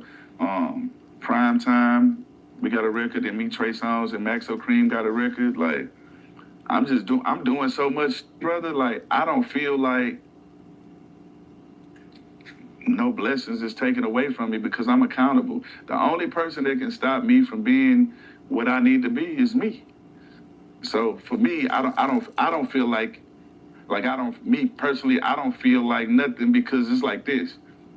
Like I was telling you, the way the game is designed, certain people manage certain people, and they might get them records with these people, and it might appear to be like, oh yeah, this artist is bigger than this artist because he got a record with this artist, or she got a record with this artist, but I got records with Pimp C. I got records with DJ Screw. I got records with Hawk.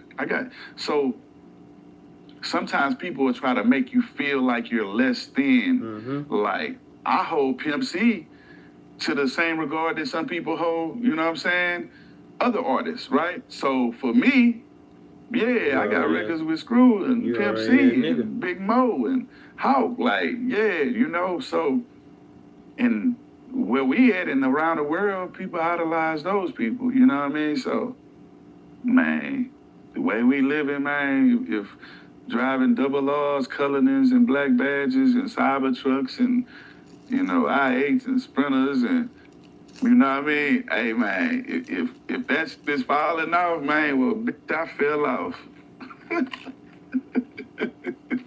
But nah, man, I don't feed into this, man. Like, I let people do what they do. You know what I'm saying? But that's why I want you to come to H-Town, man, and just, get to kick it with me, man. And I take you to different places and just introduce you to different places and people, you know what I mean? And, that way you can just see what we got going on. Because a lot of people, they don't know until they really come see. Mm-hmm. Till you experience hanging with Flip. We might be in Dallas right now. We might drive to Oklahoma, do Oklahoma, drive to Nassau, come back. The stadium. Like I'll be doing some. In 24 hours, I might be in 3 states eating cheesecake. If I remember correctly, you was telling me that you had a country artist, right? Yeah, man. Nigga got a country artist, chat. Country music, country music. It's all about that country music, country music. Where the lighter at? Probably in my jacket. My jacket.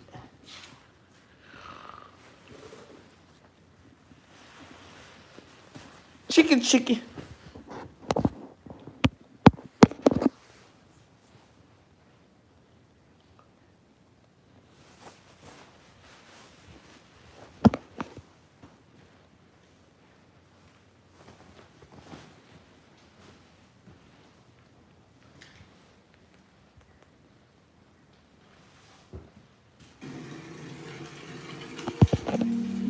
Psalm 121, 5 through 8. The Lord is your keeper. Come on, yeah. The Lord is your shade at your right hand. The sun shall not strike you. Oh, shit. What the cops doing here?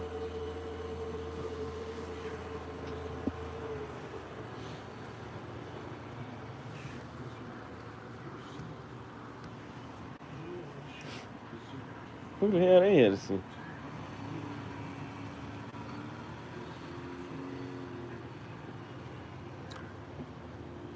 Oh.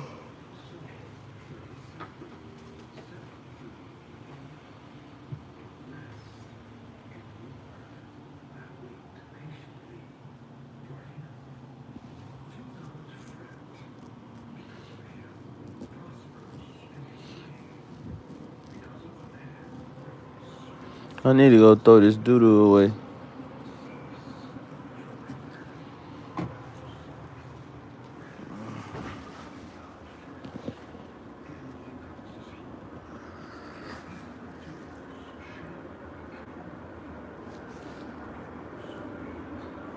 Hey, what be happening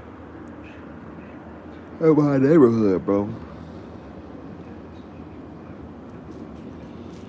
To where the police is always just like randomly outside, like damn. Chat, chicken.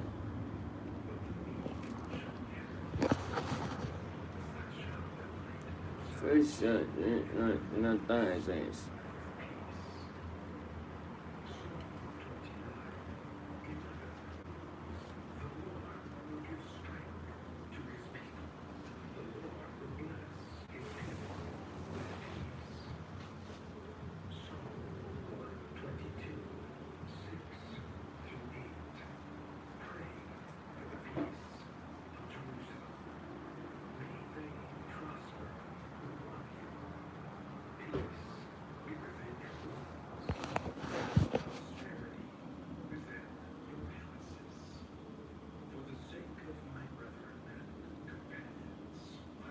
I might end this live and then go back live in a few. That's what I think I'm gonna do.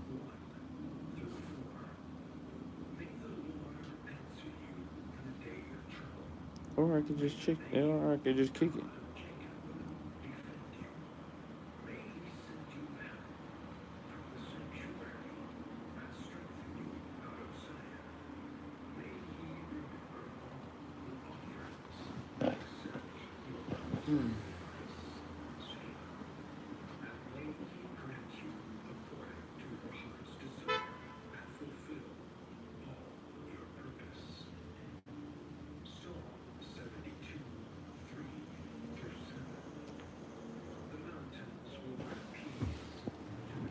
Why the fuck was they here though? That's what I'm trying to figure out. Somebody had a warrant or something? That's the only thing I can think of.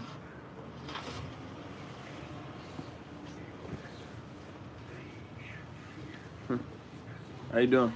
I'm good, you?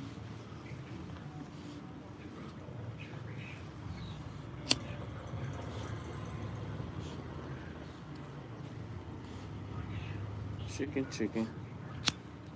Fried a joint.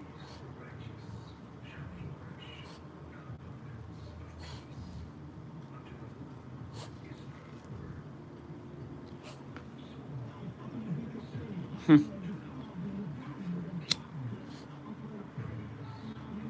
see what this nigga the shade talking about.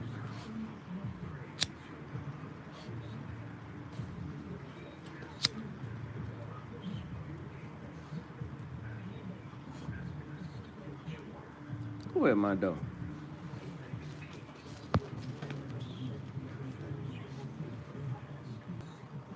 Hold on, y'all.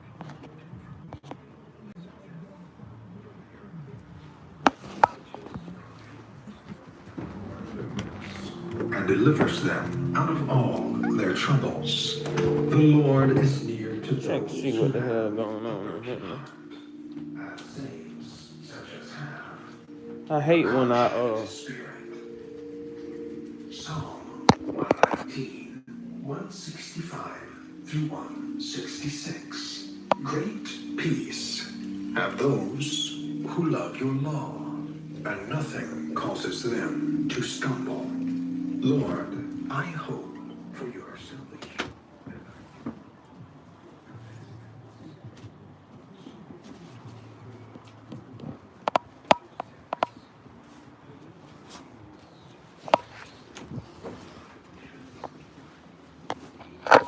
What's up with the baby? What's up with the baby? Kiki, you are just a little too aggressive when you want attention sometimes. Like, you be trying to lick my blunt, knock the blunt out my hand and shit. You know what I'm saying? Chill out, shawty.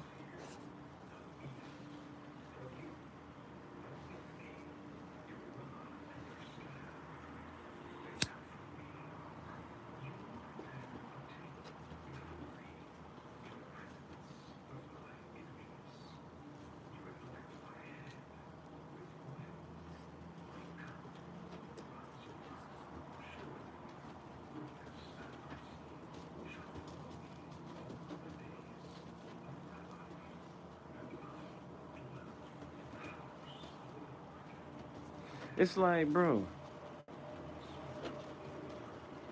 people be talking about evil spirits and stuff as if it's like people we be more scared of evil spirits than we do be of God. And then it be like people be talking about evil spirits like they stronger than God. I just thought about that.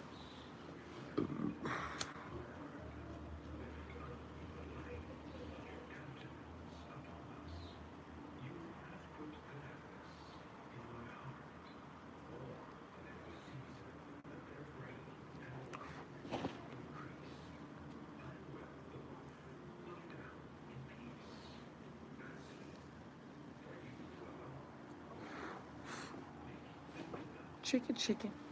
Fry his ass. Shot, and I die his ass.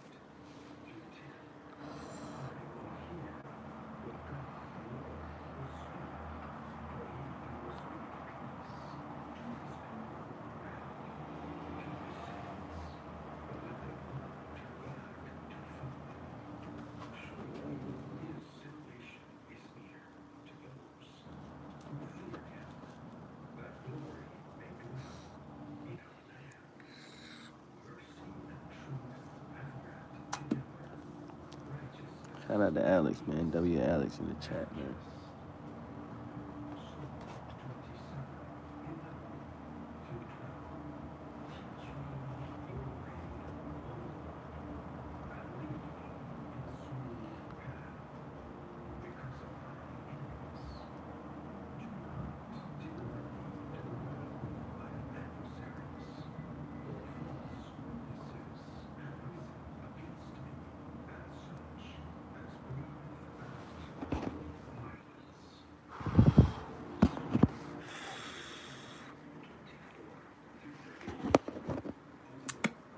That girl walking the shit out her dog.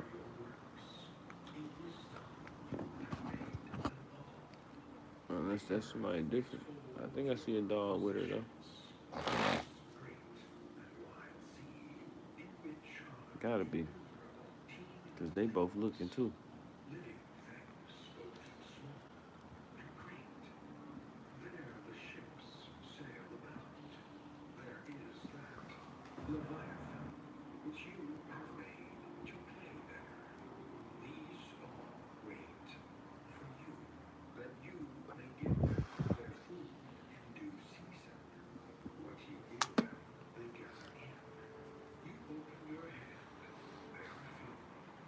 No, that ain't the same girl, chat. We all sure was looking at her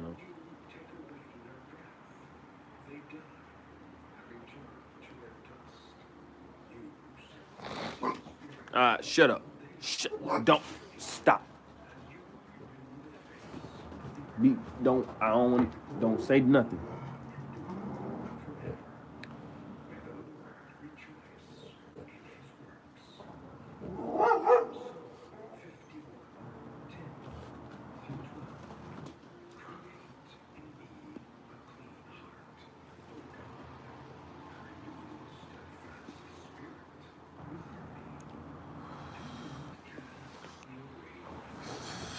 Chicken. Fries ass. Chest shot, face shot, then I thigh his ass.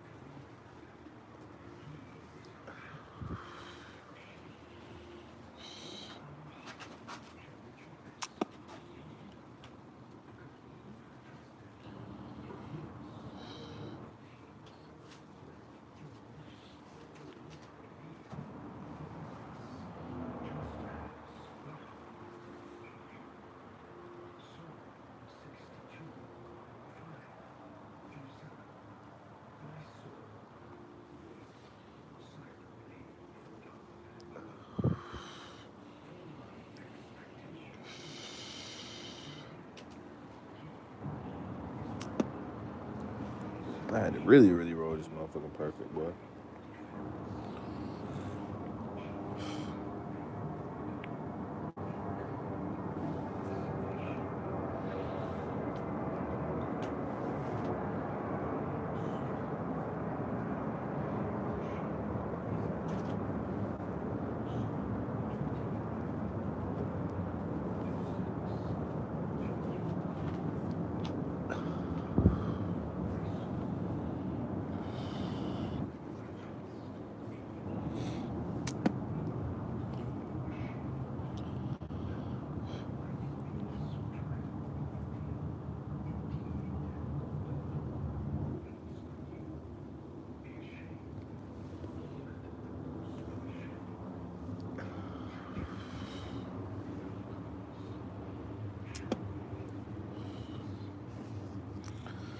I swear it be feeling like I'm the only nigga that smoke weed.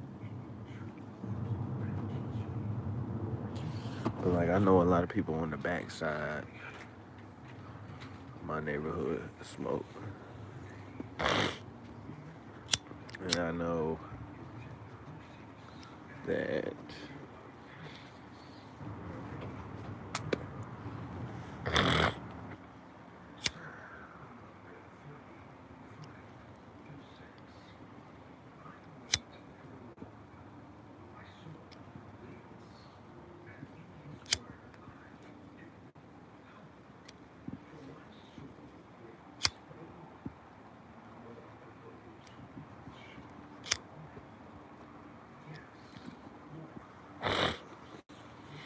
You feel me? I know that. I should be trying to figure out where the fuck do people smoking. Cause they smoking inside the crib, nigga. What the fuck am I doing wrong?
Amen.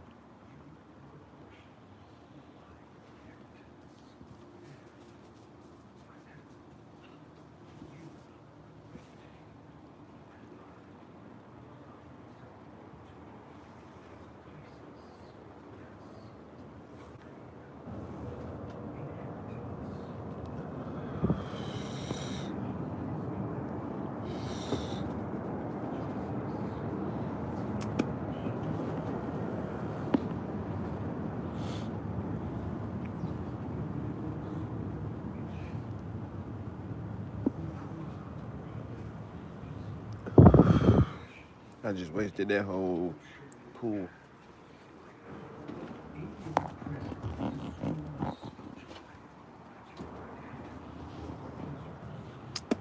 Let me check and see what the hell they was doing.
If you ever see a joint and I'm smoking and it don't look like it's smoking good, it's cause I ain't roll it good.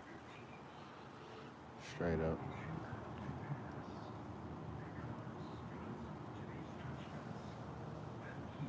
Cause when I roll it good, you see the quality of the smoke every time. Like this shit and the last shit I rolled, night and day.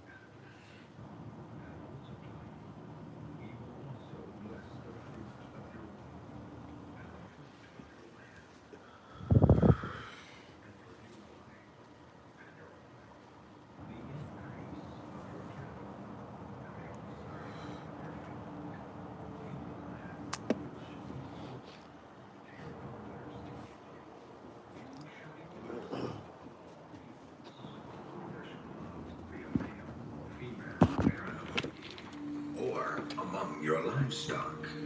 And the Lord will take away from you all sickness, and will afflict you with none of the terrible diseases of Egypt which you have known. What will they do?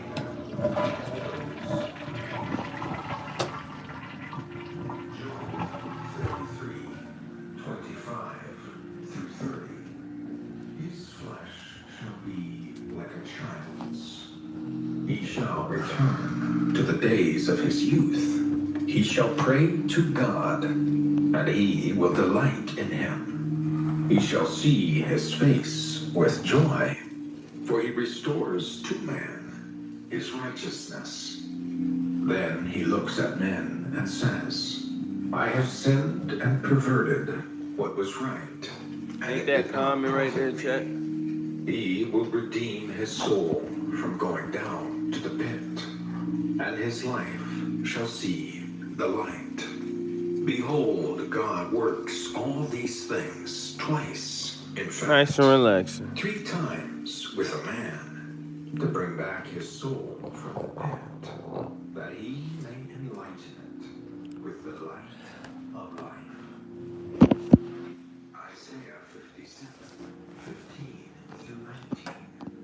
For thus says the High, who inhabits eternity, whose name is holy.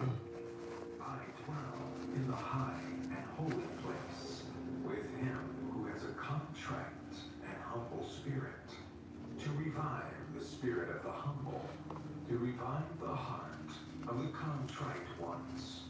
For I will not contend forever, nor will I always be angry. For the spirit will fail before me, and the souls which I have made. For the iniquity of his covetousness I was angry, and struck him. I hid and was angry. And he went on, backsliding in the way of his heart. I have seen his ways. I will also lead him, and restore comforts to him, and to his mourners. I create the fruit of the lips. Peace to him who is far off, and to him who is near, says the Lord, and I will heal him. Jeremiah 30:16 through 17.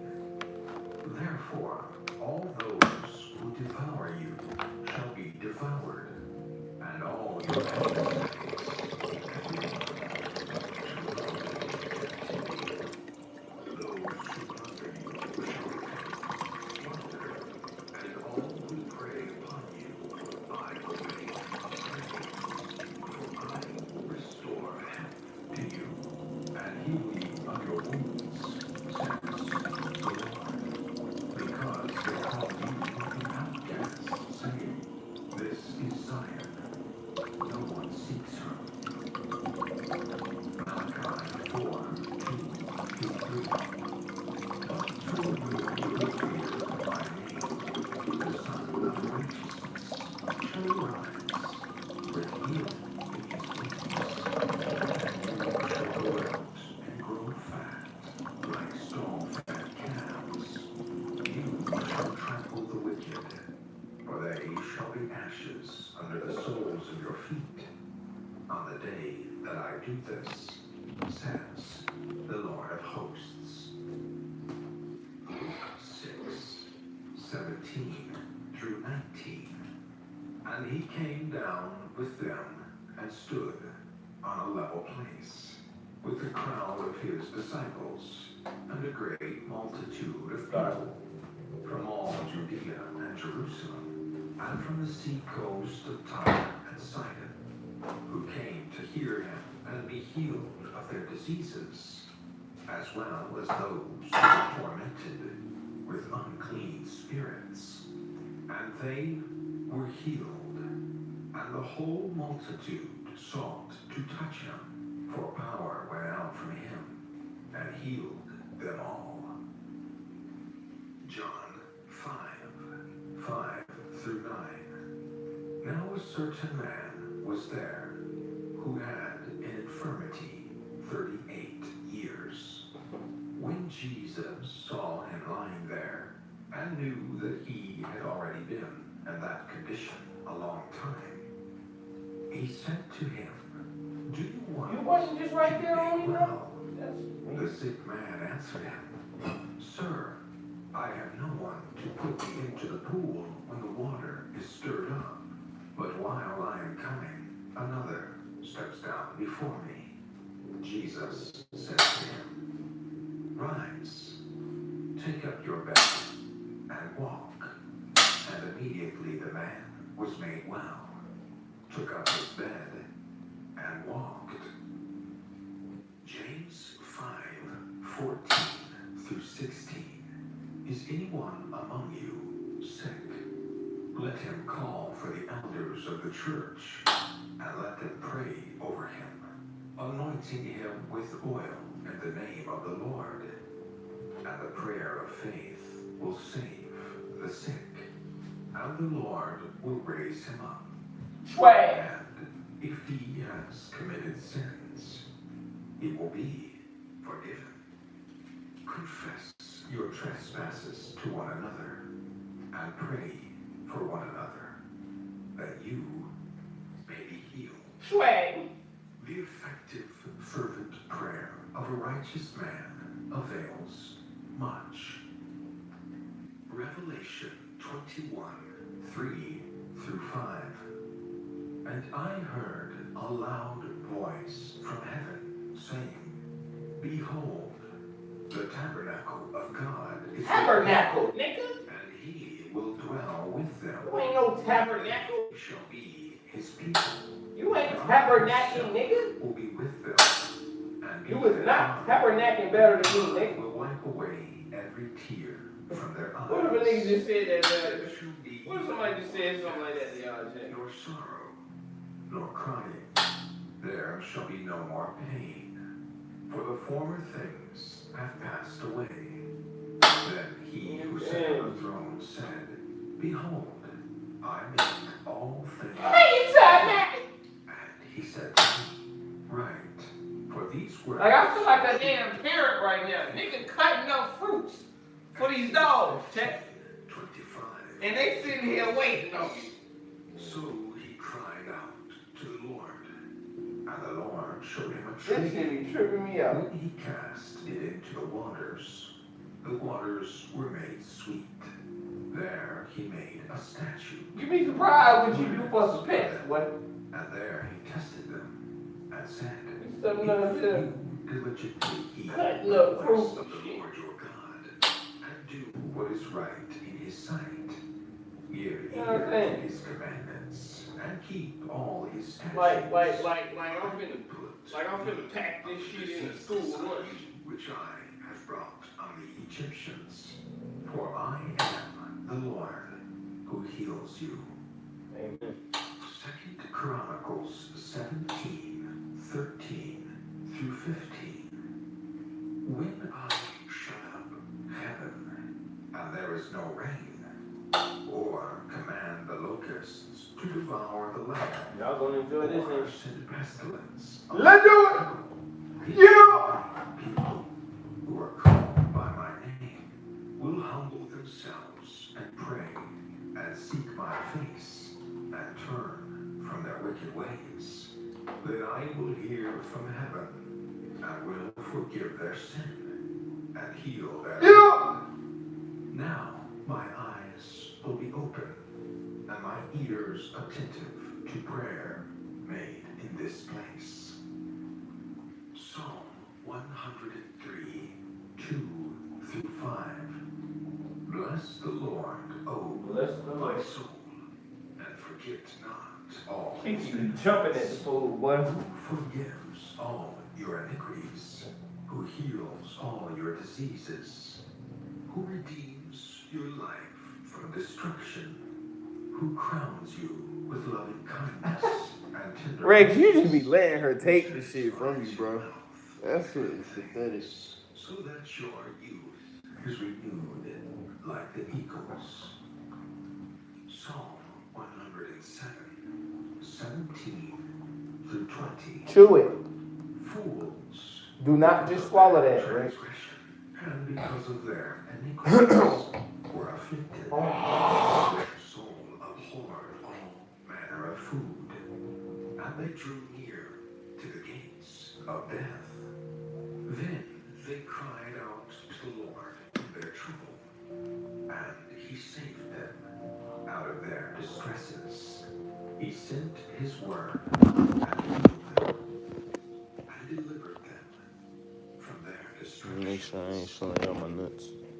Isaiah 58, 6 through 11.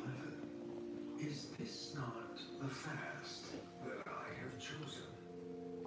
To loose the bonds of wickedness, to undo the heavy burdens, to let the oppressed go free, and that you break every yoke. Is it not to share your bread with the hungry, and that you bring to your house the poor who are cast out? When you see the naked, let you cover him, and not hide yourself from your own flesh. Then your light shall break forth like the morning. Your healing shall spring forth speedily, and your righteousness shall go before you. The glory of the Lord shall be your rear guard. Then you shall call, and the Lord will answer. You shall cry, and he will say, Here I am. If you take away the yoke from your midst, the pointing of the finger and speaking wickedness, if you extend your soul to the hungry and satisfy the afflicted soul, then your light shall dawn in the darkness, and your darkness shall be as the noonday. The Lord will guide you continually, and satisfy your soul in drought, and strengthen your bones. You shall be like a watered garden, and like a spring of water, whose waters do not fail. Romans 8:10 through 11.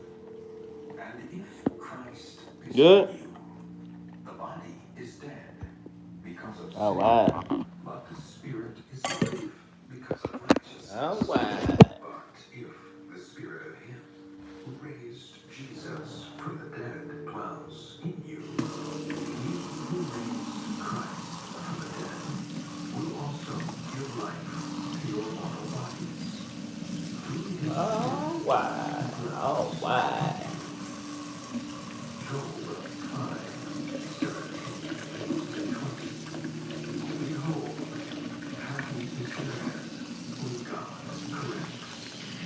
Therefore, do not despise the chastening of the Almighty, for he bruises, but he binds up. He wounds, but his hands make whole. He shall deliver you in 6 troubles. Yes, in 7. That nigga said yes. Shall touch you. In famine, he shall redeem Oh. you from death, and in war, from the power of the sword. Psalm 37, 7 through 9.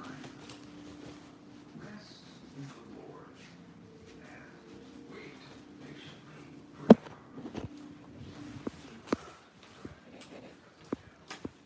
Prospers in his way, because of the man brings All right, chat. to pass. I'm gone. Cease from anger. See y'all in the morning, probably. Do not fret. You feel me? Y'all hold it down. Causes harm. Did I fucking hit my leg on something?